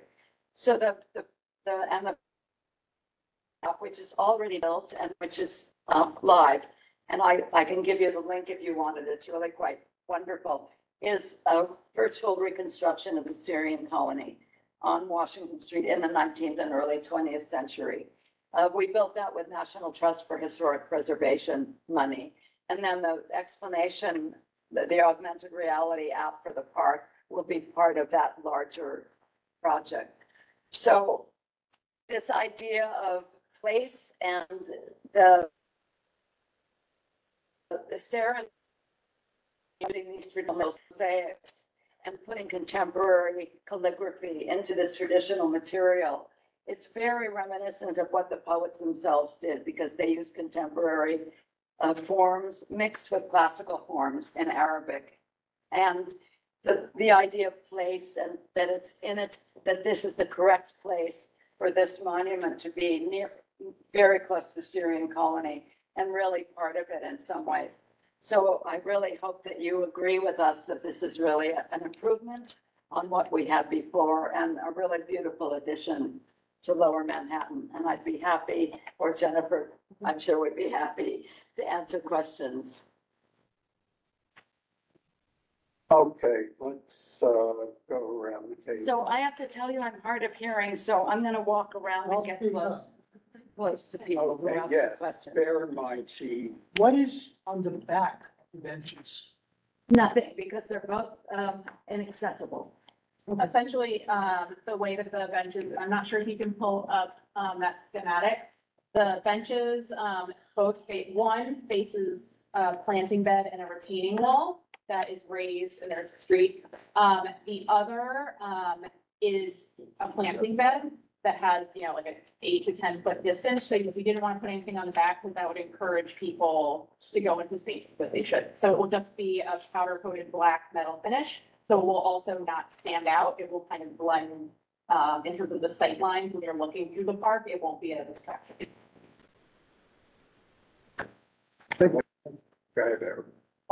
I asked this question, when you guys were here back in March. So does that meet the standards of durability and longevity for the Parks Department, especially mosaic that's subject to precipitation, freeze and thaw? Yes, so we talked about this. My office actually is responsible for the maintenance of all of the 800 some odd objects and artworks on the Parks Department property. We've worked very in depth with them to come up with a maintenance plan. At the baseline, as long as it's being visited annually for, basic wash, with detergent and water. You follow protocol, like someone doesn't use a pressure washer on it. It should last quite substantially. Of course, there are things that are not weather, are not driven by weather, like vandalism and graffiti. That's something that we've taken into consideration, you know, when it's, the powder coated, for example, if it's something that's along steel, we would have, you know, essentially shelf stock of the paint that's necessary. With the mosaics itself, is one thing that is important to note, for any privately funded, and generated project in the city, we require an endowment that sits with, the City Parks Foundation, and that's an interest-bearing account. So should something even minimal, like let's say, 10 of the tiles are damaged and need replaced, or someone's picked up those, that endowment covers the cost of that. If there's something catastrophic that occurs, you know, we have the budget, and they've actually crunched all the numbers and figured out, like, let's say we had to replace an entire wall. That endowment would ensure we could do that without incurring any costs to the city. So we've budgeted into the project in general maintenance and participating. Yes. And one of the reasons that the seat backs are slightly tilted, not just to be read, but also so that the rain runs off them. Yeah. I like it because it's not only beautiful, but it'll be practical for people to sit. So it serves two purposes. Yeah. And thank you for letting us know about the endowment. I didn't know that. That makes so much sense. Yeah. Thank you. Terry. Super quick question. Is the large format sculpture accessible? And if it is accessible, are people allowed to touch it and climb on it and do stuff? So first, let me answer that from Sarah's point of view. Yeah. The artist. She thinks that touching it is great and it's wonderful, but Parks Department has asked that it be in the planting bed so that will discourage people because that's the place where people don't tend to walk. Yeah, in general, it will be designed, we will anticipate for interaction. It's not necessarily going to be a piece of play equipment, right? Like where it is in place, the lawn has a very low rail fencing that, you know, someone can very easily step over, but there is somewhat of a visual guide to be like, take a moment and think. We place it in the planting bed because anecdotally, based on the several hundred artworks that we have, oddly, putting something within a planting bed is far more effective than putting a fence around something. People just respect planting spaces. Again, that being said, we do understand that it's a public space. It will be interacted with inevitably, which we've taken into account from our maintenance plan, as well as the endowment, like the different types of damage or graffiti that we may need to address in the future and what those costs would be. And I want to thank you because I think that it is a large improvement from what we were shown previously, and we appreciate that. We think it's an improvement too. One, actually. Yeah, and that was the catalyst for us going back to the DEP, which was just great for us. Yeah, so. Yes, take it that this is envisioned to be a permanent addition to the park. Yes. And the other question, you don't have like an overall rendering of what the whole exhibit looked in one picture. I didn't see that. Not necessarily in one picture. You can see the schematic in terms of how they relate to one another. But you won't necessarily, based on kind of how you walk through the park, see all three simultaneously. You'll experience them in different ways because you'll either be on a pathway where perhaps you're looking at the back of one of the mosaics, or you'll see the sculpture with like a hint of the mosaic in the fore. All those slides available online? We don't have them available online, but we did send them so that they can be shared through. We have them. Through your staff, and it will be YouTube videos. It will also, our plan is to go to the Public Design Commission, and ultimately they do make all presentations live and accessible to the public in this PDF form. So ultimately, should we receive approval, they will be publicly accessible.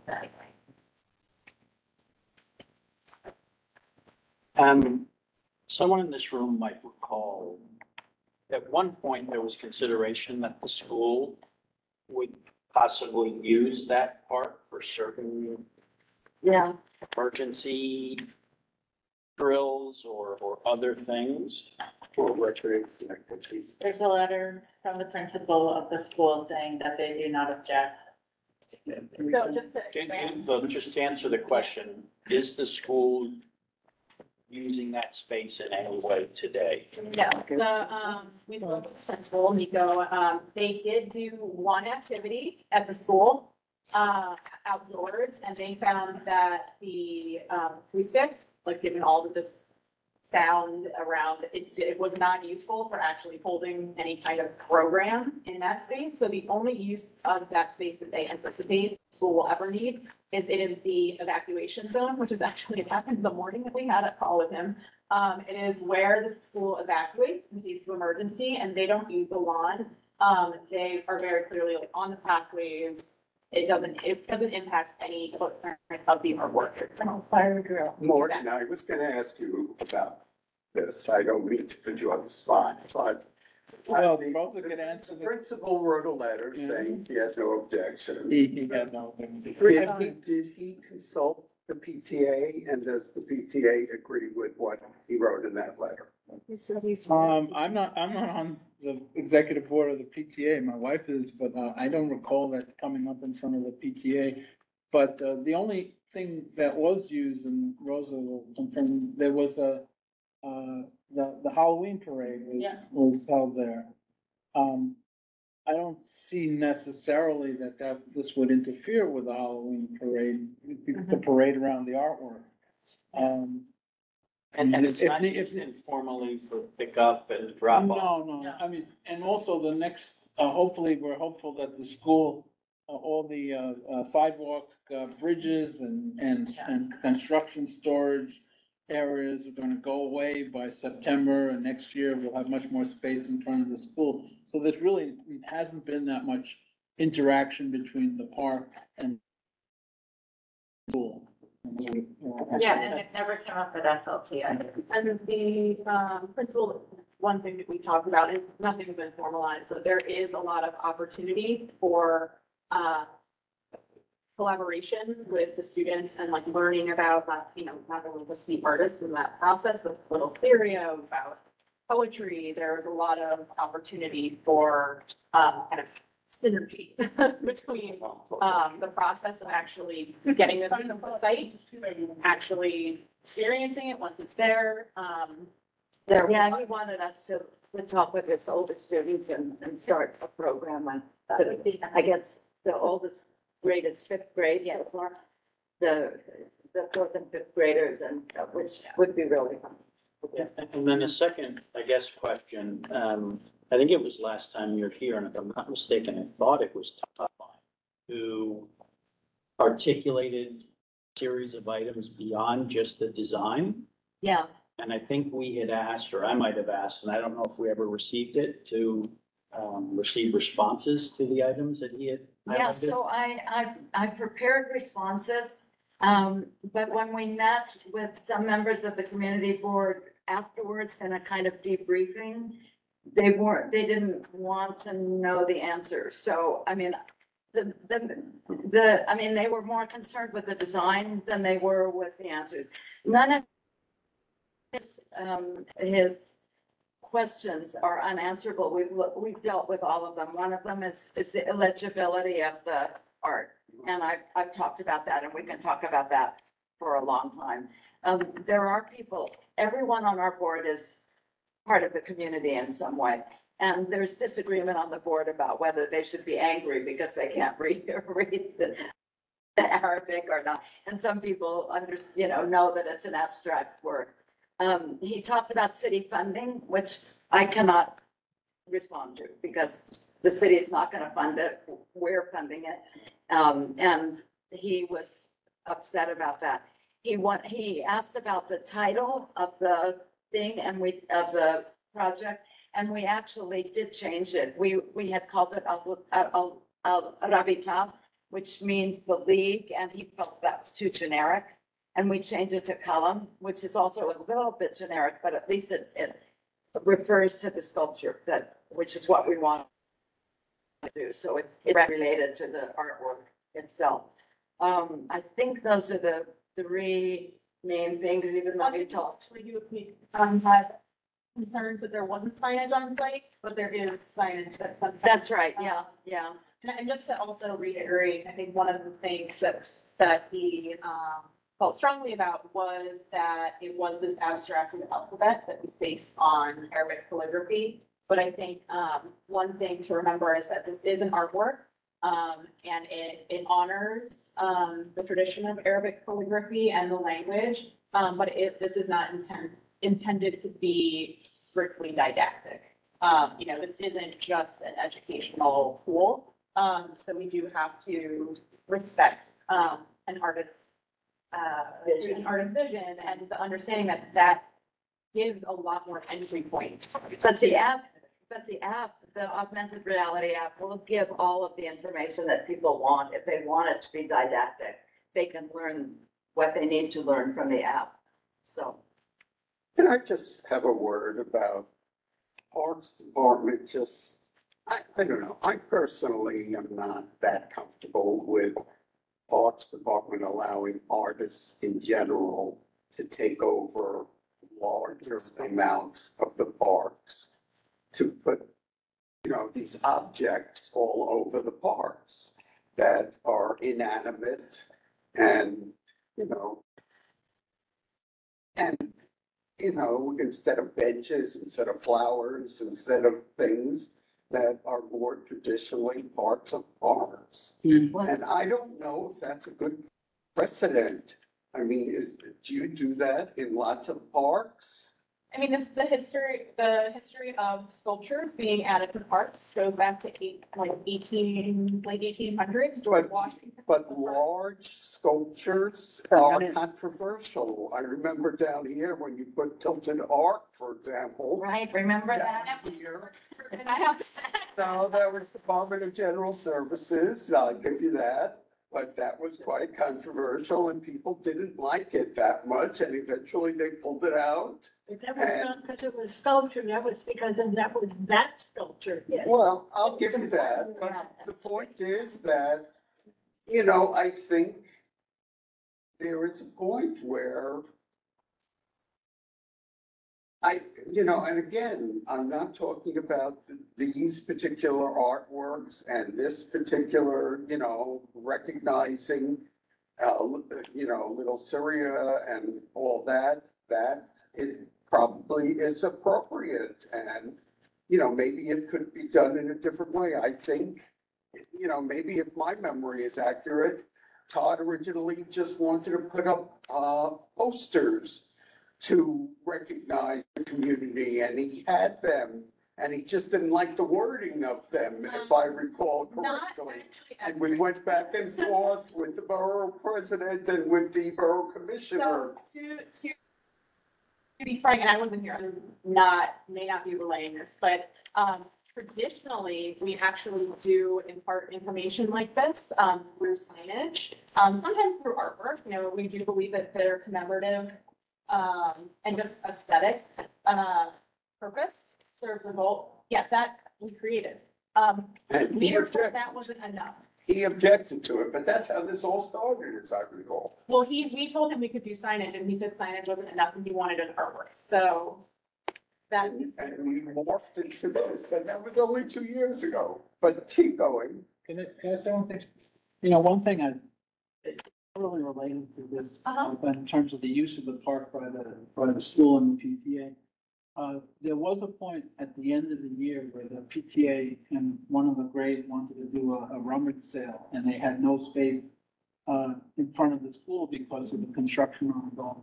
And we actually tried to contact the park over and over and over, Parks Department, and we never got a response except saying, well, we got to apply for a permit, and we told them it would take forever to have a permit. So they ended up crunching in the rummage sale, in a space within the construction site. So but they were very crowded and congested when they did it. So, I mean, this is fine, but, from time to time, even in the space of this, there should be some accommodation for the school to be able to use these public parks. If you're having trouble getting in touch with someone, if circuitously you want to be able to get my contact information from, the board, I can put you directly in touch with both the regional and the district manager, who are the direct individuals. You can, if you're not getting a response, they. Yeah, we are regularly in contact with those people. They come before our committee, so. And I even went through our manager and he tried to get, no one Really, ever got back to me. they're usually fairly responsive to us. But just generally on that Yeah. issue that I raised, I think we should keep that in mind. But it's something that we. I mean, we're sensitive to that in Yeah. other parks as well. We don't want City Hall Park or Battery Park just, suddenly having sculptures everywhere. No, and I do. They do, but they're not permanent. Right, well, that's my point also. They're temporary and they temporary. last for a couple of months and then they're And pulled then- out. Well, I want to point out, and I agree with you. I think that, I mean, I'm an arts administrator. Like, I fully believe in the arts and their experience, but I do also believe that there are times that you need to go into natural green spaces and not necessarily see a man-made thing. That being said, the number of commissioned artworks that are occurring in parks at any given time are very minimal. We maybe have one a year that opens, and we have thousands of parks. So in general, it may feel like there are pieces everywhere, and there might be when you consider all city property, but for parkland, in terms of permanent work, they're actually quite infrequent. In terms of our temporary programming, we do a lot of that. And those are, also fall in my office, and there are works that are on. But you never considered making this temporary. We see this as a integral addition to highlight a community in a creative way, that is not happening essentially in every community. May I make a motion to get to resolution? Well, let's just make sure that we get to the last couple of speakers. Well, I want to get this finished too.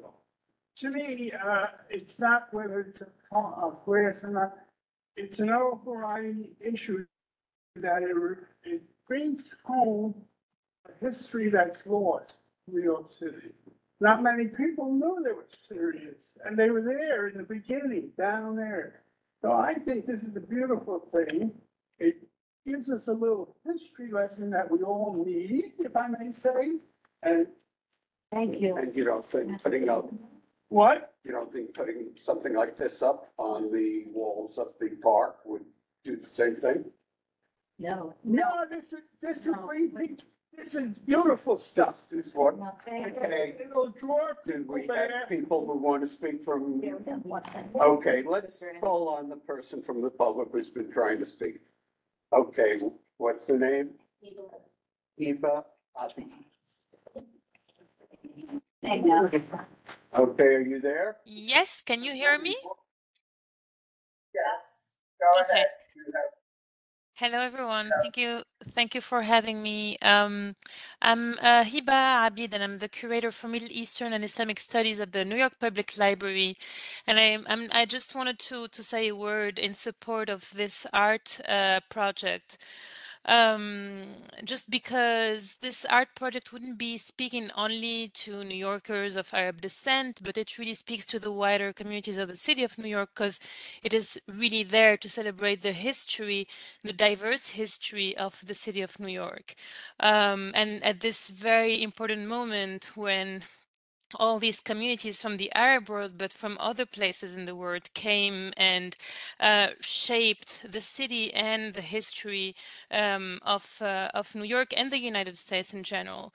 And the fact that it speaks to everyone is actually even reflected, as some of you were saying earlier, is reflected in the artwork itself, because the writing can be read by Arabic-speaking people, but also visually appreciated through the aesthetics of Arabic calligraphy. And you all know if you go to museums in New York or elsewhere in the United States, how Arabic calligraphy is celebrated by everyone and appreciated by everyone, regardless of the meaning and the reading ability of the language. So,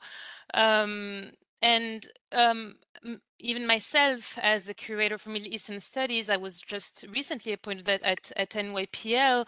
The fact that I was appointed at the library to celebrate Middle Eastern culture is because there is a momentum right now in New York and in the US to celebrate this part of the community of, I mean, of the American society. We are ourselves curating events, big events with quite important celebrities like Salma Hayek, Tony Shalhoub next year to celebrate Khalil Gibran's publication of The Prophet in November, and we will be curating a series of events. So we are also a great support to this project, and we really hope that it will, multiply and foster these types of this type of celebration. And you were mentioning earlier the fact that it might be for some of you problematic to bring a sculpture to a park, but recently there have been more and more installations of this I mean, similar to this, like the Madison Square Park Conservancy with the art installation recently of the artist Shahzia Sikandar, which is a large-scale public art sculpture at the Madison Square Park. So that's it. I just wanted to say these few words, and that myself as a curator and the library and other institutions in the US are strong supporters of this project. And I really hope you will all see how important it is, especially today. Thank you so much, everyone. Thank you. What are we voting on? We have one more. Move the question. Yeah. We have one more speaker. And we also have one in the room. Okay, Detta? Thank you, guys. So I really like benches a lot. I don't personally like the sculpture at all. I sort of agree with Paul. I'd rather see additional greenery in the park or something else, some sculpture that might interact as a play item. But in terms of the benches, which I think are lovely, it does seem odd to me that it's non-readable calligraphy, because that's like putting someone's cursive handwriting that's so messy that you can't read it, and it would be very odd to find that on a monument or a piece of artwork. And this to me seems like the same thing. It's like it seems like it should be purely abstract, or it should be readable calligraphy, like if you actually looked it up and researched it. So thank you. Okay, thank you. We have one more in the room. Who's that? Okay, identify yourself before you speak. Yes, I will. My name is Kathleen Moore, and I am a resident in this neighborhood and have been for 50 years. I live across the street from the World Trade Center, and I've been involved in the efforts by those of us who discovered that we were not the first people to live there in that neighborhood. The richness of this Syrian community and other immigrants as well. I think that the more one learns about what has come from that community, the more treasured it becomes to all of us. I also would like to say that I'm very pleased that we have a sculpture that honors the Arabic notions of what art is. That includes calligraphy, that includes non-representational art, and that in this particular piece, with the seats, gives a joyousness to the neighborhood that is kind of lacking. We're in a neighborhood now that is full of community monuments. And the one that I think closest to me to this is the Irish Memorial, where you walk through and you are surrounded by the words of the Irish. And it's an experience. It's a very sad one. This is celebrating a vital community that was kind of run out by the city. the state and the federal government fighting over all of the buildings there and no one could stay. And that's the reason there's no resource like the, preservation. There's nothing to preserve. There's nothing left. So this is a beautiful way to commemorate this community. I one. I'm also a member of the public. Okay, just state your name. Virginia Scott. I just wanted to add one thing to what was said here. About the calligraphy, and why the calligraphy looks like it does. It became the aim of the designers to choose an aspect of Arabic art, the beautiful calligraphy that takes the word and extends it beyond its original form. In the park, it will be a symbol of how much of the poetry celebrated here often extends the thought into new forms. The translation into English will help explain the poems and open up to the ideas of their forms.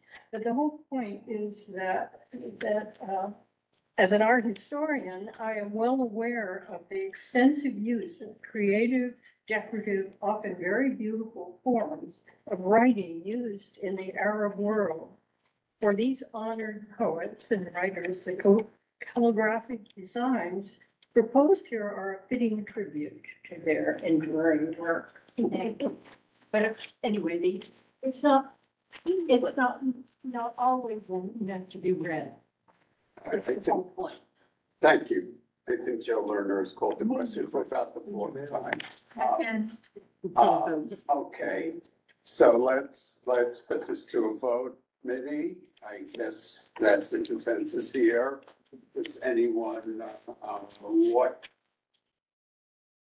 It sounds to me like generally the committee is favorably inclined, no? Okay, let's just take a general up or down, general vote then. How many people want to be supportive of this around the table? 1, 2, 3, 4, 5, 6. Okay, how many do not? All right, I'll go in that corner. 1, 2, 3, 4. Is that the right count? So 5 to 4, is that what it came out to? 6 to 4. 6 to 4? Did we get anyone on? 3 to 2.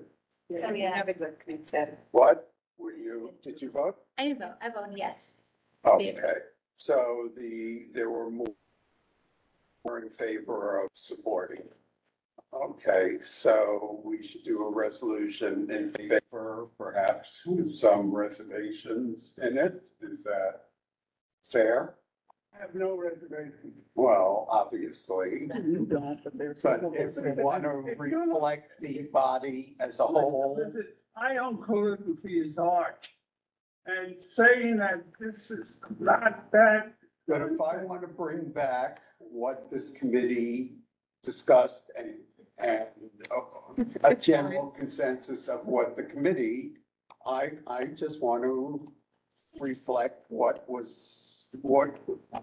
the committee came up with. I would like to say, I will say that there was consensus that there was strong support to, give recognition to the Syrian community and to make sure that they should in some way, shape or form be recognized for their contributions. How about that? Is there consensus for that? No, that doesn't do it. I'm just starting with that. I'll trust you, whatever you write. But there is. You're a great writer of resolutions and I trust. But I will just also say that people had some difficulty with some of these other things. All right. I think that's fine. Can I say? I'm fine if you want to write some reservation, if you want to indicate something. All right, let me just hear, All Okay. right, Can I thank you, go? thank you, thank you, thank you.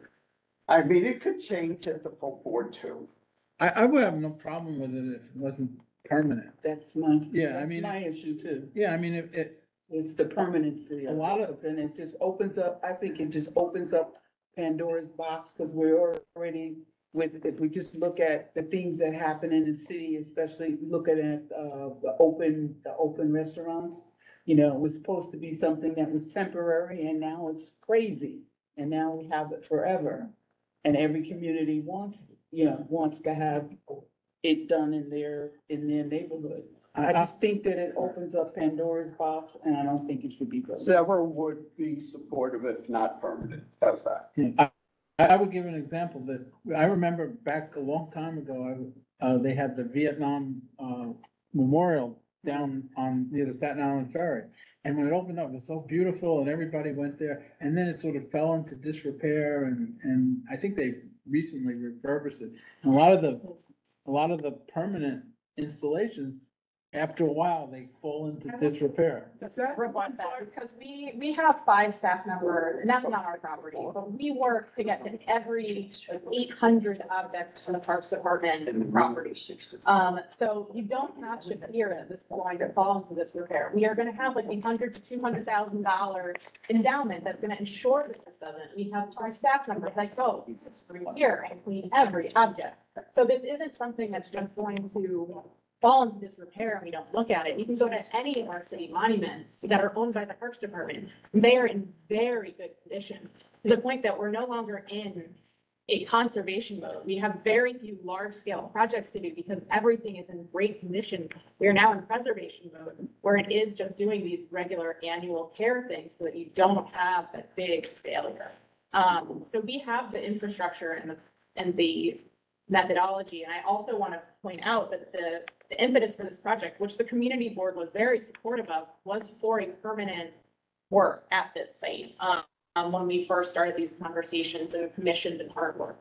And they participated on the panel, and I'm not sure that, anyone that's on this community board was there, but in terms of the conversation between temporary and permanent, the competition, the conversations around the specific redesign of Elizabeth Berger Plaza, the intent was to include a permanent artwork. So I just want to share that. You know what, I actually think that, look, if there's a work that's specific site commissioned, and this to me feels not just sculptural, but also as a memorial. Frankly, you wouldn't think that a memorial is going to be a temporary work. You would think that a memorial is going to be a permanent work. And this is location specific, and it memorializes the Syrian community that was present. And so to me, that qualifies as a permanent piece, not as something that goes away after a year or 11 months. I feel like that's what makes sense here. And I would say in terms of the sculpture and large scale sculptural aspect, I really believe that art has a real value and place in our public spaces, and that there are times when people may not feel welcome going into exclusive galleries and museums to access certain works. And it's really a gift to our public to be able to give something that is experiential and beautiful. And so I would absolutely be in support of this, both as permanent and as presented. I think that they did go back and do their work to modify it. It's not that I'm gonna say like it would be what I would put there. We discussed it and voted on it, and that was, you were the 6 who were. Yeah. All right. And I'm sure this will continue to be discussed at the full board. All right, committee, thank you for that What about discussion. the, Let's just have a 2-minute discussion on the last item. Yeah. Because that item is going to come back in the fall, but let me just say why it's on the agenda. Thank you, everybody. Thank you, guys. Thank you. Thank you. Unfortunately, to probably be continued. But thank you. Have a good rest of the summer.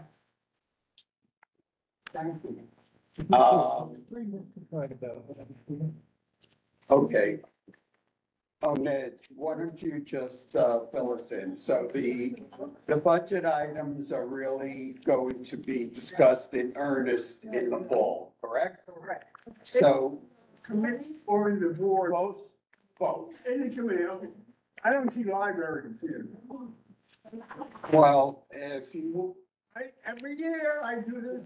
okay, Yeah. But I wanna see, I don't. okay, so. Yes, so we could add that. Okay, Joe, we're adding that as an item. Thank you. Sorry, what is the specific ask for a new At library? this point, all we're doing is adding agencies that we might want to talk to about I items. just meant Joe's specific. Yes, and it's on the east side. We don't have a New lot. library east side, got it. We have two in the west side. Yep. And we don't have any libraries south. Rose has been talking about libraries for the east side for a while already. Yes, And I know that. we appreciate the support. Okay, so, I already gave a number of, agencies, but I think you're familiar with them, parks and, So I'll take over briefly. Basically, this is just a list, a short list from so, the larger list. This is supposed to be the committee short list of what you might be discussing. The entire list for the entire board is also available online. It is linked to our agenda online as well, if you'd like to take a look at it. I believe it might be on our website as well, like somewhere else on our website. I'm not quite sure about that.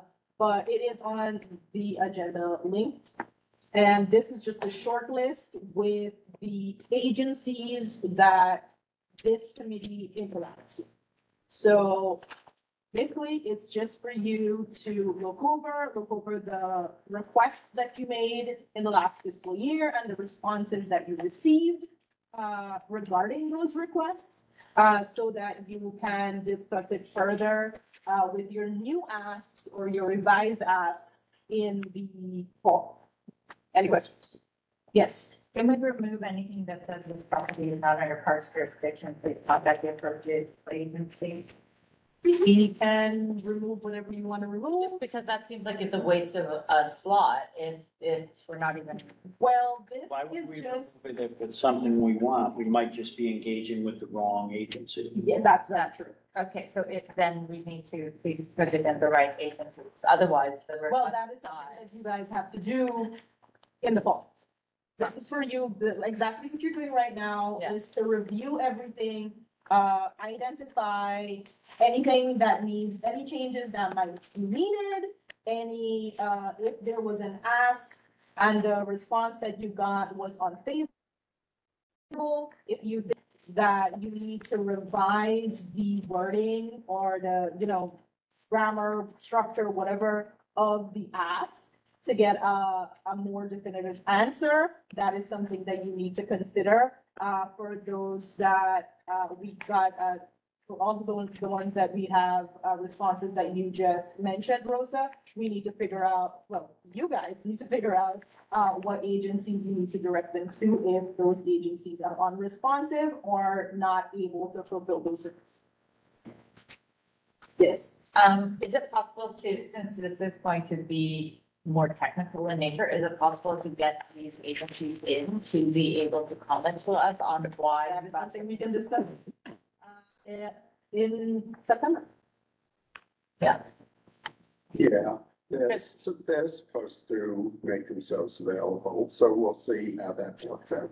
Okay, just because I feel like, I think some of these have been here for like many, many years, and so obviously we're not doing it right in like some cases. It would be nice to just basically understand why they're not moving or what we can do better to get them to move. So what I would advise in both this committee as well as the lists some of you will receive in your other committees is to identify those that have been there for a long time and you're not been getting responses for. Just identify those and bring them to the discussions that you're gonna have in the fall. So this is just for you to be able to get a good opportunity to really prep for the fall, since everybody's basically off in August, so you can get a chance to like really go through, and the time to really go through everything. So you can come back ready to tackle it thoroughly. Maybe not for this evening, but the question that's always been in my mind. We refer to this as a short list, but there's gotta be, I don't know, 40 Yeah. items here. Well, Is there, well, I guess I'm asking this committee, is there a view that we narrow this down and really Yes. put forward a strong priority? List My of priorities? understanding was there was a limit to how many we could submit for capital and expense, and this, I mean, just. in our Where did you committee- get that though? Yeah, I don't, I've never heard that. There was, I believe there was a Zoom on. No, it was like last year. I remember they said there was a limit. There was a. There, I can answer to that and to the length of this so-called shortlist. So, this has been, the shortlist was made using the agencies that you interact with. So, like, for example, what's the first one? DEP, well, DEP is maybe not the best one. is this what we submitted last year? Is this part of the Yes. package we submitted, Yes, this entire document? not the committee, but that is part of the Is this entire. what was everything here part of CB1 submission? Yes, everything there was part of CB1. Okay, I guess what I'm proposing this, and maybe I'm in the minority. But there's more to that. Understand other I'm just saying from the waterfront and parks, this was CB1, part of CB1 submission representing waterfront and parks. Right. Let me finish. So the shortlist was made using the agencies that you interact with. Some of these, more than one committee interacts with the same agency. I didn't have a shortlist of, from those specific agencies, which ones came from which committee. We're all new to this. I'm not Lucian, unfortunately. So you may get excess. You literally have to go through these and mark up which actually do belong in your group. But these are just shortlisted by agency, not necessarily by what you may have presented as a committee. And some of these have been kicking around for years and years. Yes, please. There's a category called continued support. And those are the ones that we just put in year after year after year, whether they're funded or not. Okay, but if there's a limit though, then are the. There is no limit as far as I know. But we were at We'll find out if there's a limit. I'm not aware of one, but we'll find out. Yeah. We'll find out. But because I'd like it to be effective, and ideally I'd like to like cross stuff off the list, like. This whole process effectiveness is subject to debate. It's up for the grabs. I mean, you never know I've what's been there. involved in this process. I don't know how. Well, I was gonna say, and then you educate us to say like a new school might even get built without it even being in this. I think it's more Responsibility of It's about the the committee board look is. at how things done. Mhm. That's One my of our expertise, biggest not the. responsibilities Right. is to formulate and submit a list of priorities for the community. It's a big. But when it leaves us, it's not a biggie anymore. It's a little. That's the way. I think what Paul said is right, is that the negotiating with developers or ULURP is how things get done. Sorry. No. I was gonna say, a lot of these are ongoing, but the other thing that Paul's right is that, a lot of things have to figure out, like, how are you gonna pay for it? So you're dealing with ULURP or developers or. But at the end of the day, our deliverable as a committee is to submit our priorities as waterfront parks and culture. Right. At the end of the day, that's what we are tasked to submit. Yes. But it would be awesome if we were strategic about it and can actually put a list together that can actually. Maybe we could rank them in order of priority. They do get ranked in order of priority when they're submitted. Somebody else besides me speak up. Pretty much wrapped up. Well, there's one person who's trying to speak. And you can't get it. The Zoom's out of order. Can I chat it to you? I think I'd like to just adjourn. Do we want to give her a minute? Carrie Parker Davidson? Oh, No. He's ours. Yeah, Carrie's great. Carrie's part of our committee. Yeah. I think I'm technically not on the committee, which is why anyway, the only committee I'm technically on, I think, is transportation. But I do recall Betty saying that there were limits. Hi, everybody. And thank you for all your work tonight. I really learned a lot on the discussions that you've had so far. I remember in transportation, it was Betty who said that that there was some sort of limit on the number of projects that we could put forward. So I think that would be a good thing to clarify. And I like, I think it was Andrew's suggestion about, do we make the case? Like, do we want to make a strong case for priority projects by committee? And maybe that gives the agencies a little more guidance on where we stand as a community and where we want our resources placed. Otherwise, we just have, Staple Street. I looked through this document already. Staple Street's reconstruction has been on there since Paul Sipos was on the committee 20 years ago. It needs to get done, but it just gets filed over. If the community really thinks it's a project that's worth, that preservation project is important, then we should prioritize them. And if Finn Square sidewalks are a tripping hazard, as we all know they are, maybe it's worthwhile to prioritize our park spend and our sidewalk repair spend and our library spend, or whatever those priorities we think. I liked that suggestion, and I just wanted to share that. Makes sense. Thank you. So I guess our September meeting, this will be. So I'm adjourned. Yeah. A second? Thank you, committee, and thank you. Thank you for this time.